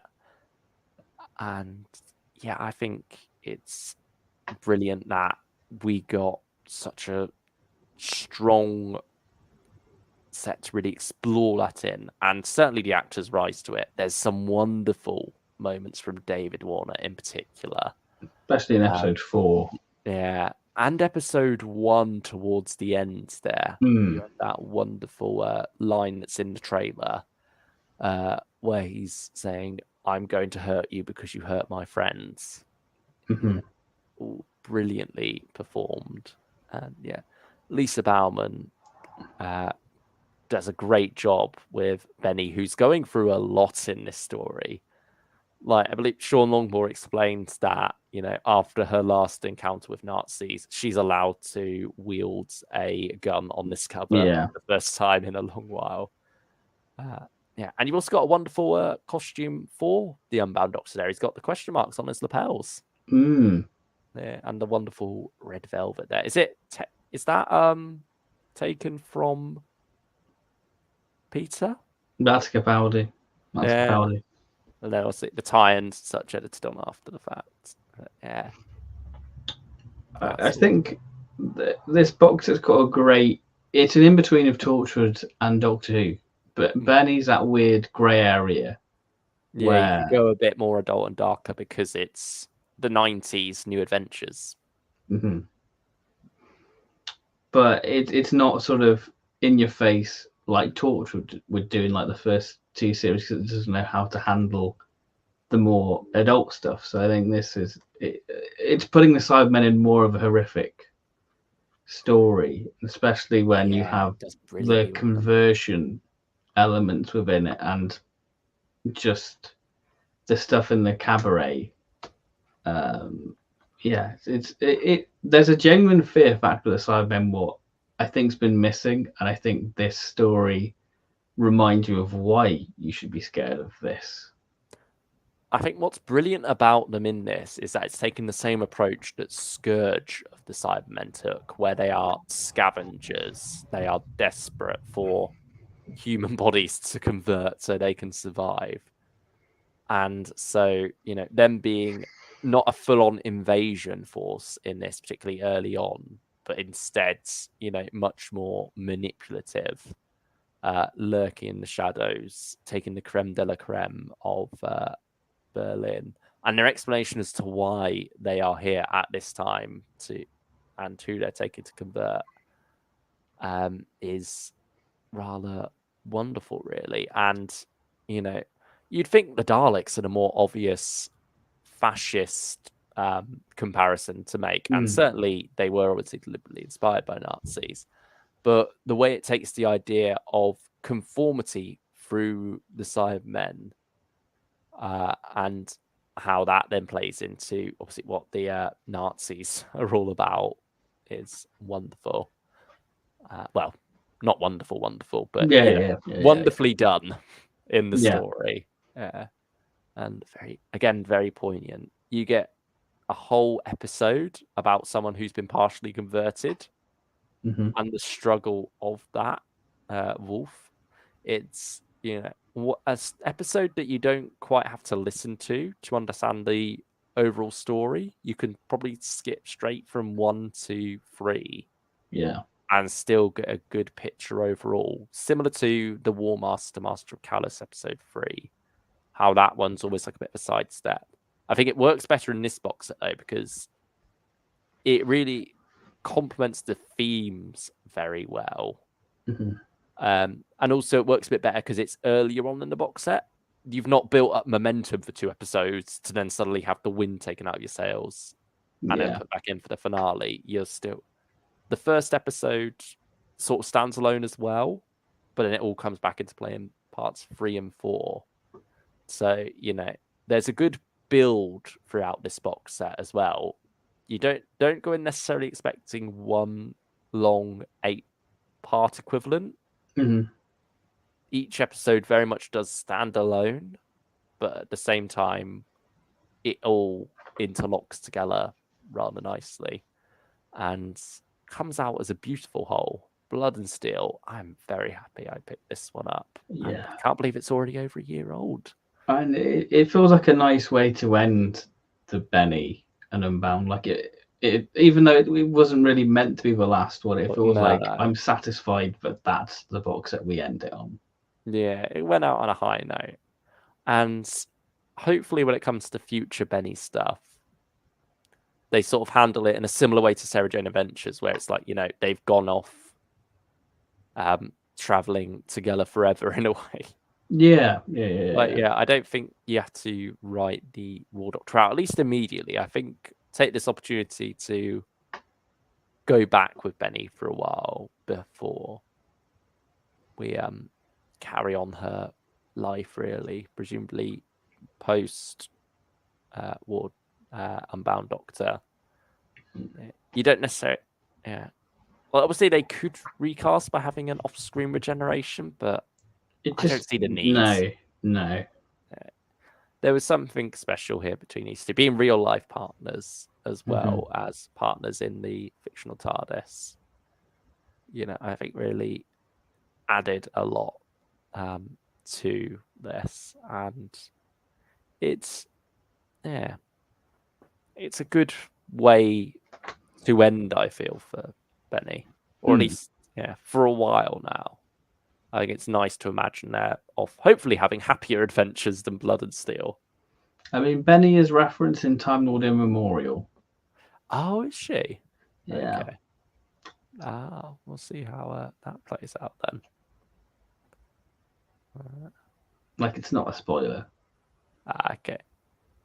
I do love the Benny range as a whole, such a strong range, but Blood and Steel is bloody fantastic. It really is. I think it's my favourite, I think. Hoovian also says, I have felt very welcome here. We're glad. Oh, good. I'm happy Save to space. That, Save space. Go back to the missing persons era. Is that sort of what they had to wrap up and before moving on to new adventures? Just because I think, they wanted to reinvigorate Benny and the range because sales were sadly falling.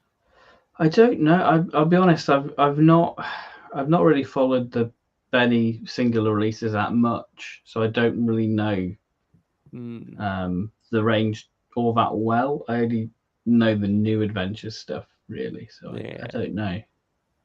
Yeah, so I feel like I know her quite well as a character. I mean, we've had novel adaptations as well, where she's a fair few. Certainly don't know too much about Benny on her own. Although she does have some in the new adventures, she's often on her own, and like as you could imagine from the title, she is very much the lead. Yeah. But I mean, here we are, Time Lord Immemorial. Do you want to give a quick little thoughts about it, I suppose? Anything, particularly about David Warner, anything? David, bless him. It doesn't sound like the David Warner. You can tell that he's unwell, and I'm glad we have it. I'm glad we have it. I think that it's an interesting story. It almost sort of feels very sort of 5 Doctor-y with the lore it goes down. Oh, okay.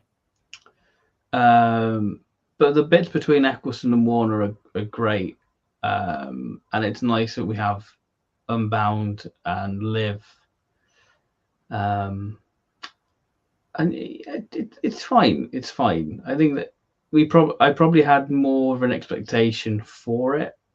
Mm. It's a very Yeah, I different think we were story to very what. hyped up. Yeah. But yeah, I think it's good. It's good. I think it's the same level as the other stuff. Okay. So, would you say not quite? Well, actually, no, I can't say that yet because we've not got a review out. That's what I was gonna say. Like, it's hard to say because like it's not my favorite. Okay. But Yeah, it's still fine. Yeah, we will get onto a full review of this. Don't that you're Yeah, not yeah. being cheated out of a review of Time Lord Immortal here. This is just a quick little chat about it because it's a David Warner stream, and today Yeah. was the release of his final story. And I want to re-listen to it because I think it's one of those stories where there's a lot happening and there's a lot of scene changes and there's a lot of techno babble in it where you can easily get lost in the sands of time. Quite literally. Sand in your ears was there. I mean, literally, there's some gruesome moments in there. But yeah. I mean, I will say I liked the trailer a lot. The video trailer they put out, where it's like was the Fourth Doctor titles. Well, technically, Pertwee. Oh yeah, fair. Season 11, Yeah. Saying. A bit of a twist on them. It sort of reminded me of Star Wars Rebels again, going back to that. I mean, you won't have seen the episode yet, but it's one later on. World Between Worlds. No, I think it's the one before World Between Worlds. Two Wolves and a Door is the episode while they're going through the weird hyperspace tunnel with the wolves. For those who've watched that show, may know what I'm referring to there. But yeah, that trailer gave me that sort of vibe. But yeah, wonderful bit of. It's Robert Powell doing the little narration for that one, isn't it? Yeah, I do like the variety that they've given the Time Lord, not the Once and Future trailers. They all feel quite different for each other. It's not like they all have their own identity, don't they? Yeah. Yeah. So I mean, we'll see what the Union has in store. Presumably towards the end of the month, we'll be getting that one. Yeah. I suppose, this will be what I get up to tonight at Time Lord. Yeah. But I mean, any other standout performances from David Warner for you? Because he's had quite a lot across Big Finish history. So I've got a shilling and a sixpence I've not listened to, so I'm looking forward to that. I think you're saving it for when the nights really draw in. Yeah, I think that's a winter. Listen, that I enjoy all the Cuthbert stuff. I think that's some of my favorite David Warner. But I think the Benny Unbound stuff, I think, are peak David Warner because I think it matches everything. I liked him in Hornblower. He was cool in that as the Mad Captain. But yeah, it's always nice having his voice in there. There's a nice sort of, don't want to say cozy feeling, but there's something quite homely about it. And going, he's got a wonderful quality voice to listen to. He was brilliant choice to narrate the Black Hole because it is just a very relaxing tone to his voice that he's got. It's like a warm mug of hot chocolate, isn't it? It makes you wish. Makes you feel cozy. They did that more with the early adventures. That they kind of remove Fraser or whoever plays the other characters, but they don't have to worry about being the narrator. You have a single person, aka David Warner, do that, and they can focus on the character work. I think that would have been a nice direction to go down. An interesting way to do that. I'd be interesting for After the Daleks if they had Peter Purvis do that.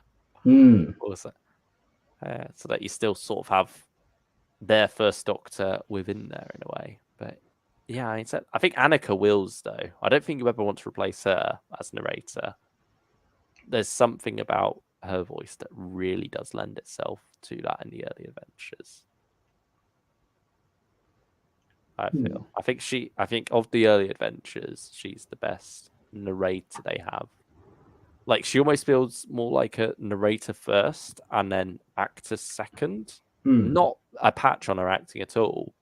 But when it comes to like Fraser and Wendy and such, I see them more as, For characters. actor first, and then narration's just something they've got to do to facilitate this story. Whereas with Annika, I feel like she really leans into the narration and makes it something special. And yeah, it's very much a strong part of that. And I believe, yeah, when it comes to a lot of the ones that she's in, she's the sole narrator. Like, I think after a while they did drop Fraser doing co-narration. Yeah, I mean, did you want to talk about the Warner story in this one? Did you ever listen to that, The Crumbling Magician? Yeah, doesn't he play like a little kid in it? Yeah, it's like there's been a temporal accident, and so this little boy has been aged up to David Warner age, and has a wonderful dynamic with Ben as he's playing this child, really opposite him, and yeah, it's very, very sad, very emotional. I think he's technically a companion. He's now been the Doctor and a companion, David Warner. He does sort of join them at the end, but yeah, that's never breaking all gonna be followed records. up on. Yeah. Yeah, I mean that's rather it's rather wholesome, that story, The Crumbling Magician, and yeah, David Warner does a brilliant job in that. Really, yeah, gives us something really different to do. Yeah, so playing a child isn't something you get in at that age. It's the wonders of audio. It's the wonders of audio, isn't it? But also the wonders of sci-fi, because it is something Yeah. that could be done on screen, that concept. Yeah, it's rather heartbreakingly. But yeah. And I think he does such a good job capturing the voice of a child, the innocence there, but also, with his voice, there's a sadness as well at having aged this much. And I think Elliot Chapman, playing Ben opposite him, does a beautiful job really getting across, like, guilt as well in the character, because I believe it's the TARDIS that they crashed into that caused all this. And so, yeah, it's quite an emotional story, The Grumbling Magician, but wholesome at the same time. And yeah, certainly David Warner was a brilliant choice to play that character. And yeah, like we said, Luke Betterman as well. Yeah, is a wonderful side character in the world of Jago and Lightfoot. Hearing a couple of times there, like I said, Devil's Diceman, beautiful story. I do have a really good time with that one, and yeah, that film. It's not necessarily quintessential Jago and Lightfoot. I think you can't really describe Series 9 as that anyway, because it's very much it's very different. Yeah, but it feels, I think it's the strongest by far from that box set, and it's a hard one to talk about because you can easily spoil where it's going. I did like that one, not gonna lie, says Who Invisible Collection. Is that the Crumbling Magician you're referring to there? I imagine so. That was one. Yeah, that comment was shared 1 minute that's ago. 4 so years. Imagine that's 4 years ago. Yeah, that's the final First Doctor Companion Chronicle, isn't it, as well? Mm. Yeah, that was before COVID even came along. Wow, it's always weird thinking back to that. Yeah. The past few weird years have been going far too fast. But I think it's also for us growing up, really, isn't it? We're mid-20s now. Your 20s do go quicker than your teenage years. Yeah. Which is scary. Yeah. Time is relative, as they say. Yeah. I need more Polly, says Human Small Collection. Yeah, me too. I mean, it's not the shame of doing the Beyond War Games thing rather than bouncing up and down the Doctor's timeline that they usually do in other series, the Second Doctor. It would be nice to get. Although, yeah, you do get a good bit of Polly in the Dead Star. Although, obviously, that's Michael Troughton doing it. But you still, because of how well it's written, you still feel Polly's presence there, even if she's coming out of Michael Troughton's mouth. Right, yeah, that's a rather good story for Ben and Polly.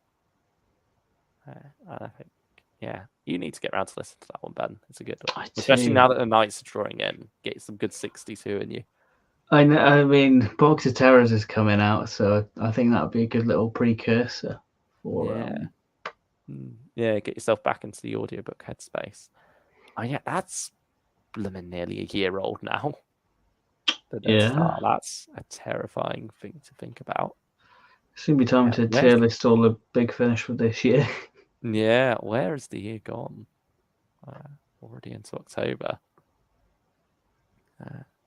Isn't that the last time we had Annika too? Says Evie. Yeah, because she wasn't really able to record anything during COVID, was she? I don't think she has internet. No, she didn't have a way to. I mean, maybe she's the lucky one. Yeah, maybe. Can't diss the internet too much. Without it, we wouldn't be speaking now. Not just in the sense that we are speaking through the internet, but we would never even met. Yeah, it's true. It's very true. I mean, it's one of the funny things when we chat to Stephen Noonan, who obviously, again, we wouldn't know if it wasn't for the internet we chat to through the internet.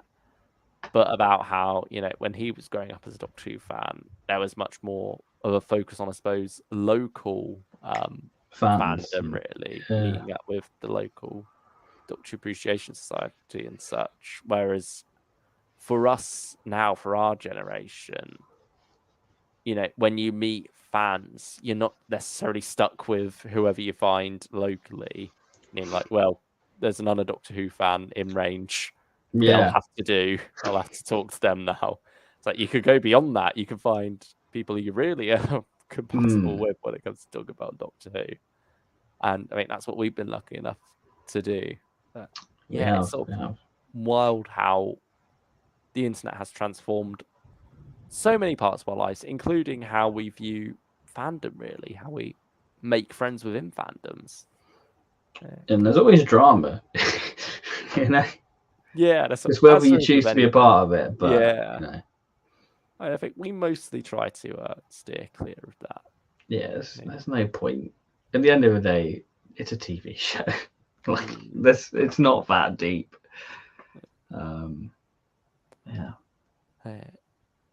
Also, timeline marathon update. I am now on the Reign of Terror finally. Okay. The end of season 1. Thank God for Wotan. Yeah. Wotan is the we don't mention the War Machine too. No, can't mention that. We're not allowed to. Yeah. I was just checking Annika Wills quickly to see if that was the last time she turned up. Come on, where's cast? Here we go. No, Home Guard came out after, actually. Only by 2 months, though. That was November 2019, and Companion Chronicles was September. I can see why you forgot Home Guard. Yeah, that's fair. We won't hold that against you. Like I said, only 2 months, so relative. It might have even been the last recording, to be fair. But yeah, Home Guard was way back in 2017. Whereas Crumbling Magician... so the whole box set was recorded later. So, yeah, definitely none of those were done before that. So, yeah, you're kind of right. Yeah.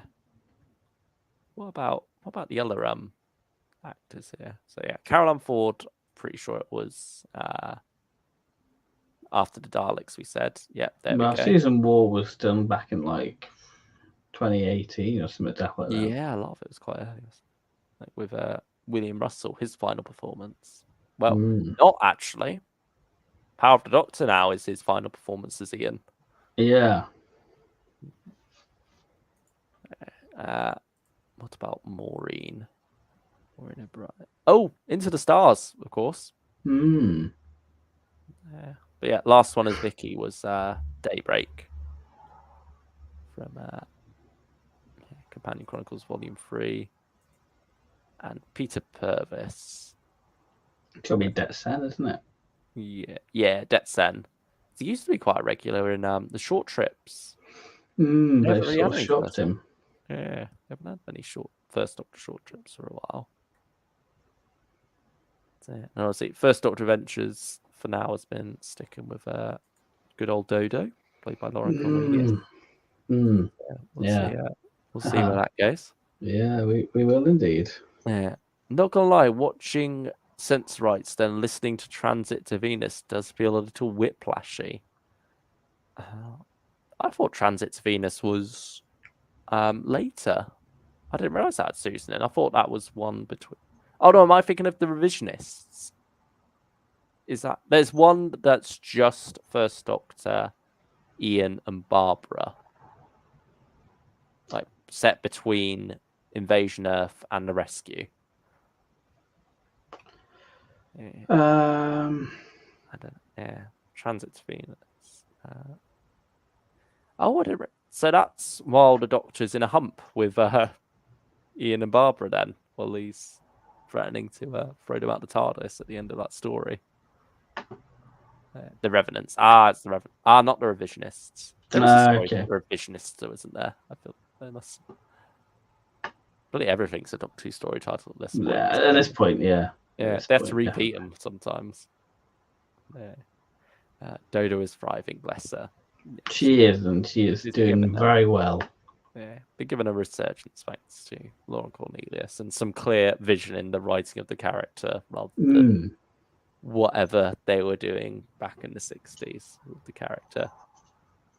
Yeah, mad behind the scenes things going on back then. Yeah. I mean, I think like most of her stories were commissioned by one producing team, but then actually the filming of them was overseen by a different team who probably wanted nothing to do with it. Yeah. Just realised next year Dodo is probably not going to be in that First Doctor set. No, because he's disappeared at the end in that cliffhanger of Inchton. Yeah. So, let's see how that gets followed up because of how Demon Song ended. Yeah, it's always still weird talking about Demon Song when referring to the box as a whole. Yeah. But not the story. Same with the Outlaws, really.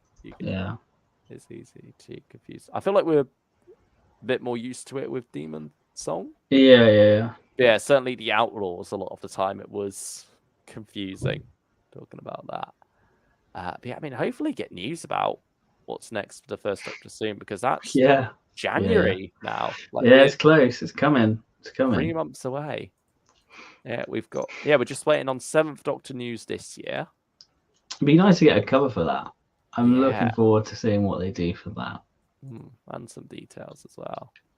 But yeah, I mean, presumably that will be Caroline Tankersley, who did Far From Home, and also she's also doing the 11th Doctor Chronicles covers.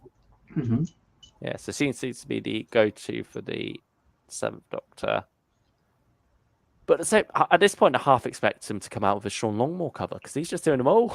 Yeah, I mean, I like it. Yeah, he's sort of taken over the 8th Doctor now, really. But it's nice to see that they've still got Rafe Walbank around. He's got 2 covers this month. He's got Paternoster Gang and Omega Factor. Oh yeah. Are you tempted by that little free preview they put out of The Ghost and the Potato Man? Oh, I didn't know it. Oh, the Paternoster. Yeah, from the newsletter. I might give it a go. See if some McGann can tempt you. It's a slippery slope with McGann. Yeah. I'm proud that I skipped Doomsday. I mean, I think that went up already, didn't it?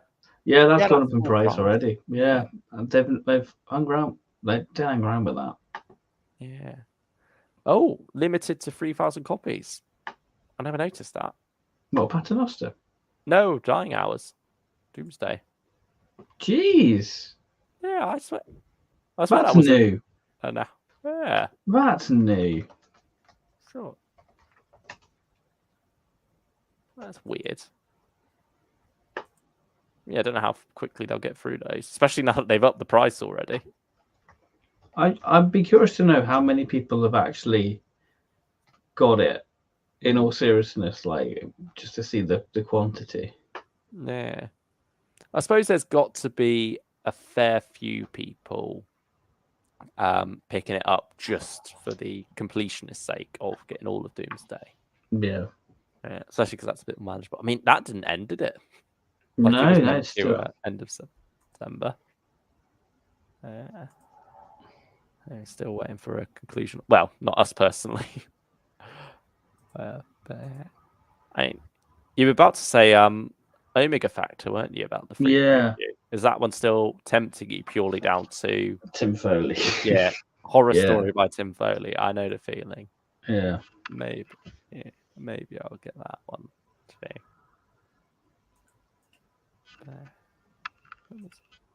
I recorded back in April. Yeah, that's a rather nice cover as well. Doesn't necessarily scream horror, but it's a nice cover. No. Yeah. But yeah, I certainly think his style, Rafe Banks, really works well with Paternoster Gang. I mean, that's a nice little colourful cover there. And then, of course, Intelligence for War next week. I'm getting Very hyped excited. for it. Yeah. Yeah, I mean, season 7 always delivers, and like we said earlier as well with Eddie Robson, he's proved himself with Masters of War. It'd be interesting to know how 15 years chunky ago. it will be. Not the thing. very. Oh, is it not? No, they've revealed the runtime for it. So production credits, it's 198 minutes. And Annihilators was also 198 minutes. Oh, so it'd be a nice, breezy one, I think.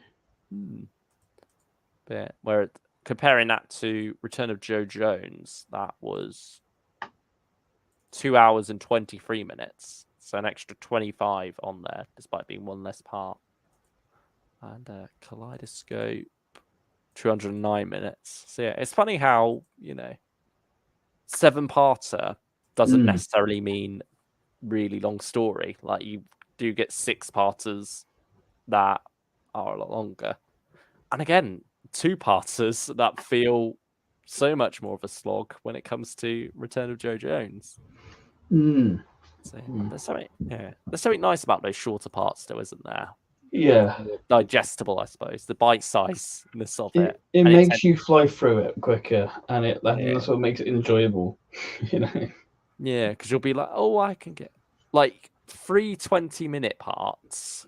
You could go, oh, I could go for one more. I'll go for one more after that. Whereas 2 30-minute parts, sometimes you might think, actually, I better save that. But now I don't know if I could get through in half an hour. So, I listened to Annihilators today, so I'm getting ready for Intelligence. I'm always tempted to go back to Annihilators. I genuinely think it might be one of my favourite big finishes of all time. It's such an easy one to stick on, isn't it? Yeah. Same with Unzal Incursion, actually. Yeah. That's one I'm hoping to go back to. They limited Doomsday because it was low-key the best set of September. I'm the only person to see him with a small collection. Sure, there's some. I mean, I've seen some people who are even a bit more, dismissive of Big Finish say that the Doomsday set is pretty good. But yeah, apparently, Sue's Kepner is much better in the audio drama format than the weird sort of videos they've got her to do, presumably down to the direction, actually. Yeah. Because it is much more of, she's directed to act like it's a CBBC children's commercial there. Yeah, certainly something weird went on with Doomsday. Yeah. And it would be nice to do a autopsy, I suppose, on that, but that would involve actually buying it and experiencing it, and I'd rather save my money, to be honest, no matter how good parts of it may be. And I don't doubt that, there was some great stuff in that Big Finish set, but yeah, I think I'm happy not to feel required to buy it, I suppose.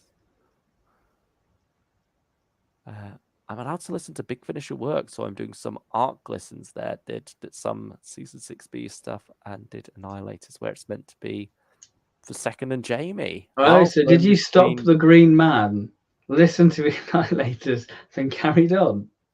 No, because it's not during the Green Man, technically. Is it? It'd be I thought it between, was in because they're between. just remembering it, aren't they? Oh, Then you get the flash. true. See, this is how much I like that release. And the Green Man was the good one of the set. Yeah, true. But no, it My was sort of like them remembering and talking about their previous adventures, wasn't it? Before that? Yeah. Yeah, That's true. and then you My get bad. a little Take that flashback. back. Yeah, I apologise. Yeah. Who've Invisible Collection also said earlier. Where is it? I'm hoping the last day covers connect, like What Lies Ahead and Connection, or What Lies Inside. Ooh, that'd be good. Connections. Yeah, that'd be nice. Or at least sort of some parallels between them. A bit like what they do for the Fifth Doctor covers, like 40. How those, despite being different, still feel like they're of the same ilk. Yeah. There's a continuity there between them. So, yeah, hopefully something like that for Last Day would be nice. I wonder if they'll just be called Last Day 1 and 2, or if they'll have subtitles. They probably will get a subheading. Yeah, because that's what they've done for Paternoster Gang. It's not Trespassers 1, it's Trespassers 1 Rogues Gallery. And Trespassers 1 isn't even on the cover now. So, yeah. But I hate Jamie the Yep, not the character. I find it hard to follow. Oh, yeah, and who was talking about also confirmed I listened to Jamie and then did Annihilators. Wow. Yeah, I feel you on Jamie. I wasn't a fan of Jamie the episode. Nor the Shroud. Really. It's just the Green Man was the highlight of that box set. But yeah.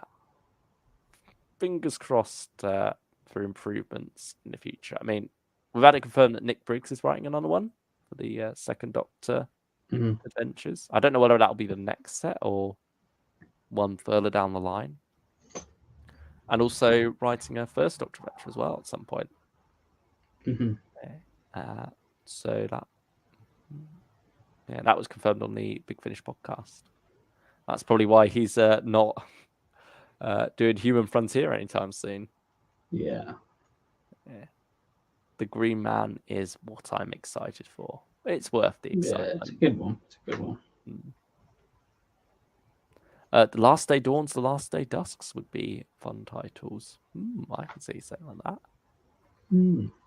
Yeah. I wonder if it is going to be. Is it all just one day, though? Yeah, it's 24 Is it like hours. Doomsday? Yeah. It's going to be. You're going to get McCoy doing like really weird green screen.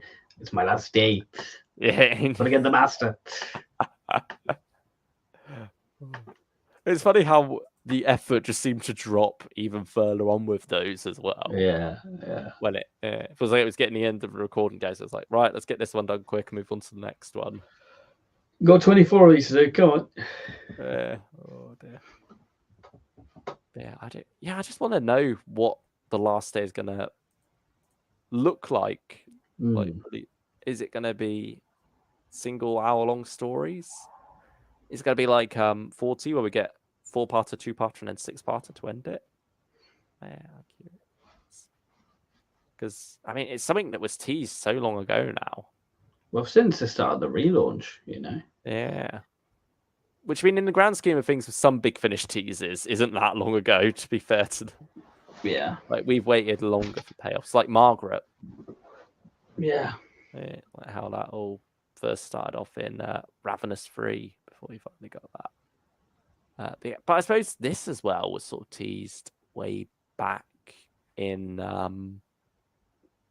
what was the first story of 2020? Dark Universe. Could that be Gallifrey? Dark Gallifrey? Could that be the connection there? Maybe. It's a 12-part epic for a whole day. Could be. Sign me up. But yeah, that'd be interesting. What if it is just a 12-parter but split across 2 sets, so that it's just one story called The Last Day? Be cool. It's something different. It's all an experiment, Yeah, I'd be down for them to try something like that, to be fair. Rather, because sometimes they do feel a bit segmented when they have their individual releases, because individual writers naturally want to tell their own story, do their own thing. But sometimes it loses that cohesiveness as a whole. I think that's sort of one of the downfalls of Once and Future at the moment. So I almost would prefer that will be one writer. I suppose, but even Dalek's Master Plan 12-parter wasn't one writer. That was Terry Nasher and Dennis Spooner, wasn't it? Sharing duties. Like they did 6 episodes each. So, are we going to get a Christmas episode with? Because it's out in December with Sylvester audibly turning to the camera, turning to the microphone, and saying, "And incidentally, a Merry Christmas to all of you at home." Be nice. But with the fact that we are getting every companion, supposedly, I feel like it'll be similar to Last Adventure. Yeah. I'm hoping for my headcanon to happen when they confirm Rain is Veclin. I don't know if they're allowed to touch Rain still. Yeah. I think she might still be off limits to them, because instead, I'm still amazed that it took me so long to notice that with Genius for War, that it was a reunion for McCoy and a previous companion of his in a way, with Beth Chalmers, but obviously playing Veclin instead of Rain. But yeah, she's done so much for them as well. She's one of their most prolific and John Banks, I would say. It was those two. Yeah, he's blooming well everywhere, isn't he? I don't know if he's done any recently. I'll just have a check. I feel like he must have done. I mean, he often does some Tarans and then like different monster voices. There's someone else as well who often does like monster voice in the background. Oh, his last one was Sherlock Holmes: Fiends of New York. Ah, okay. Yeah, certainly he's been a fairly regular contributor. Maybe I suppose eased off a bit now. Maybe they realised they were using him too much.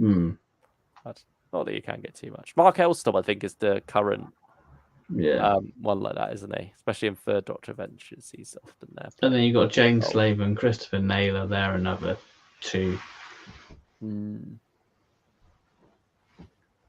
Yeah. I mean, that's sort of how they got to be companions for the Fourth Doctor in a way, wasn't it? Because particularly Jane Slaver, because she was around so much, because she and Tom got along so well. I think she was often reading him for either Louise while she was off doing a play, or Lala. Yeah. I think she was often reading in there for Tom to bounce off of. And so they already had a Doctor companion relationship anyway. So it's just a case of, let's create a character for her. And yeah, I think with her, it was actor first, then create a character, which I think they've done a few times. Miranda Raisin was another one. Yeah. She was someone who was often appearing, I think, alongside Colin as well. They realized they got on well, so they thought, you know what, if she's already a companion in effect, we might as well take her as an actor and craft a character for her to play. Not Neris Hughes. No, I think that was written as a one-off character as well. Anyway, so she'd have been cast after the fact. But yeah, certainly for a fair few actors, they've sort of created characters around that. And yeah, like you said, Christopher Naylor was a regular contributor as well, who then ended up with Harry. Because it's their way of sort of being able to keep them around without having to worry about listeners picking out their voices too often. Would probably be the worry there. Every Beth Chalmers character is Rain in Chameleon Arch. Maybe that's it. Veclin's always undercover. That's it. That's it. Characters. Yeah, I mean, has she done much other than Veclin recently? Or is she in Paternoster Gang actually? I think she might be playing McGann's wife and whatever they're doing. Lucky lady. Yeah, I swear I recognised their voice in the trailer. Let's check the cast if it's there. Keep forgetting Ellie's in that set as well. That's a funny return. Yes, Miss Faversham. She is in that set. Okay. And I believe that character's married to the Doctor in a way. Or at least that's what I got from the trailer. It's sort of McGann either playing a character who's, I think, might have left her at the altar or something. Yeah. I don't know quite what's going on there. I'm back. Welcome back, Sam. Thank you for joining us. I don't think we'll be here much longer, to be fair. No, I think we're pretty much wrapping up now. Yeah, we've covered our main topic. So, yeah, I suppose all that's left to do is say goodbye, really, at this point, isn't it? Yeah, say goodbye. We'll be back tomorrow and Saturday. Yeah, in pre-recorded videos. Yeah, and if you've got any last questions, now's the time to get them in. Oh yeah, by the way, I've completed 2 Rangers physically, Sarah Jane Smith and I Davros. I have been seeing some of your collection updates over on Twitter, Vivian. Wonderful stuff. Congratulations on completing those 2. Yeah, hard finds as well. Because I saw you got Scorpius, and that was a hard one to get. What was your hardest Big Finish physical copy to track down then? What's your horror story, I suppose, or what was like that one of yes at last? I don't know. There's quite a few. Yeah. I don't know. In terms of like Doctor Who one, I think Cyberman 2 was a big get in. That was one people were fighting over, weren't they? It was £1,000 on Amazon, and there was like, I love Big Finish, but I'm not spending £1,000.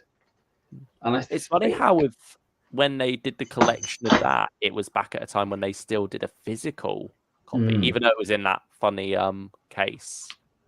So I don't think people were as enamored with that. But... Yeah. I think I got it for £10 in the end, so that was a big sigh of relief. So I think probably that one, I'd say. Yeah, well, that is mad, the difference between spending £1,000 on that and £10. Because I feel sorry if anyone did spend £1,000 on it. Somebody probably did. Yeah. Not any comment on the quality there, but just simply £1,000 is way too much for anything. Yeah. Or at least anything on a CD. You should not. No one should be able to spend that much. I suppose that was at a time as well when a Big Finish going out of print was still a novelty. Yeah. So when stuff goes out, yeah. Whereas when stuff goes out of print now, there's no longer as much of a clamoring to own it, really. Because I think a lot of people have accepted the fact that they're never going to have a complete Big Finish physical collection. Yeah. I mean, are there any... Crystal of Cantus was a difficult one to get. Oh, was it the Bernie Summerfield one with the Cybermen? Yeah, that one goes because it's Bernie Cybermen. People want it. So I luckily found a bundle on eBay for the whole series. It's like I've not got any of the series. I just buy the series. So that's fair. Yeah, I mean, is there anything you're on the eye out for at the moment to get? Yeah. Or there is. There is. Or is that a secret? Well, I can say. I'd quite like to get Chimes of Midnight on vinyl. Is that your final, other than Dalek Universe? And Eccleston Series 2. Oh, are you going to aim for a complete vinyl collection then, do you think? If I get that, yeah.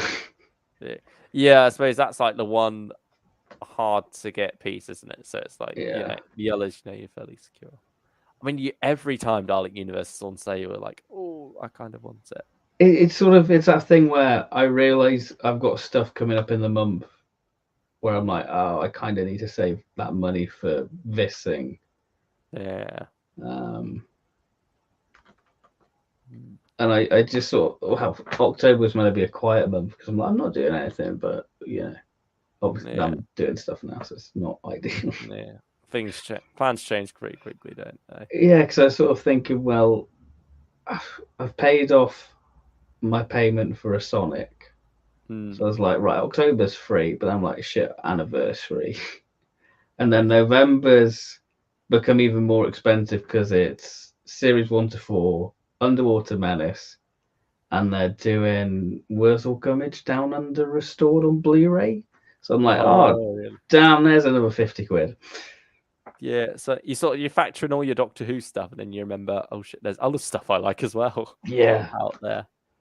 Yeah, and it's like oftentimes that's harder to spend as well, isn't it? Like the collection when that comes along, no matter how much the price shoots up on it, it's always like a guaranteed pickup. Like even if, well, when season 15 comes along, which may be the next one, however much you may not be a fan of that one, Yeah. you're still picking it up because it's the Doctor Who collection. You're committed at this point.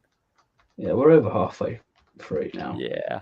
Yeah, there's no point missing out on sets at this point. But yeah, certainly when it comes to things beyond that interest us. I mean, use the HMV discount code I have. So you get money off, I get money off. We help each other out, you know? Yeah. I mean, yeah. Because you're getting Mando on yeah, that's December. That's 80 quid right there for those two. Ooh, that's with discount. Well, so, you know. Yeah. All these things. And you know they're going to come out with more. They're going to get Boba Fett, Ahsoka, Andor. And I'll buy it. It, you know. You got your Black Series collecting as well. The Star Wars action figures. There's B&M, there's figure. You think you'll have a quiet month, you're not. It'll be the most busiest month you'll spend. I mean, yeah. Speaking of Andor and figures, I got my Cassian Andor Black Series figure yesterday. That's a little treat for myself while he was going a bit cheap on Amazon. Yeah, comes out looking very nice. It almost does look weird next to the rest of the figures though, because just Andor as a whole, as a series, has a very different feel from the rest. It's not toyetic. It's not a. And it's a very different, different tone series.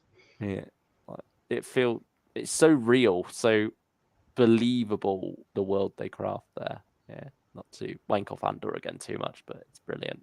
Yeah, I did rewatch the whole series recently after it celebrated its 1 year anniversary. But yeah, it's just so weird going from that to Ahsoka and how different they are, but at the same time, they're both still Star Wars. Which I think is the most Star Wars-y thing, I'd say. Yeah, in a lot of ways. Looking ahead for my hunt for physical, I'm dreading Iris Wild Time. That's going to be so hard to hunt for them. But I have series 1 now, 4 more series to get. I didn't realize there was such a struggle. Yeah. I'm glad I've not committed to get Iris. Oh dear. Best of luck with that, Huvian. Best of luck. Best of luck. Oh. I'm getting the first Doctor and Dalek because my room can't fit any more figures. Oh, the Herndl one, you mean there? Huvian. It's a good set. It's a good set. Yeah, you got your review out of that, haven't you? Of all the B&M stuff. Yeah, that's your last one. Yeah, just in time for an announcement tomorrow, perhaps. Yeah, so we'll see what tomorrow brings. Yeah, then that'll be another video reacting to that news. Yeah. It's mainly the Christmas story that's the issue for Iris. That's the main hurdle. Yeah. Or is that? No, that's not. I was thinking Panda Invasion. Yeah, that's on Spotify, so it's fine. Yeah. I tried listening to that. Couldn't get into it. But I suppose this is more about for Hoovy and getting the physical copies. At what point, Hoovian, will you be Hoovian with an average size collection rather than Hoovian with a small collection? When do you graduate? Beep the meat figure, please. I know it's not going to happen, but I need it. I imagine we'll get a Beep the Meat plushie. Yeah, we'll get something. Yeah, I feel like that'd be the big merchandising push. Yeah, I suppose that's it for tonight now. Yeah, Otherwise, I we're think that's a going good time to forever. close it. Yeah. Yeah. Beat me, plushie, please. David Warner's wonderful. What a See you legend. all next week. Mm-hmm. Or, well, tomorrow for some pre-records, but we'll be live again next week. And, Yeah, hopefully. Fingers crossed. If anything goes to plan, we'll Yeah. have something special. Very much so. But 5 until then, Doctors shaped. yeah. Take care of yourselves until then, everyone. And we'll see you all next time. Goodbye.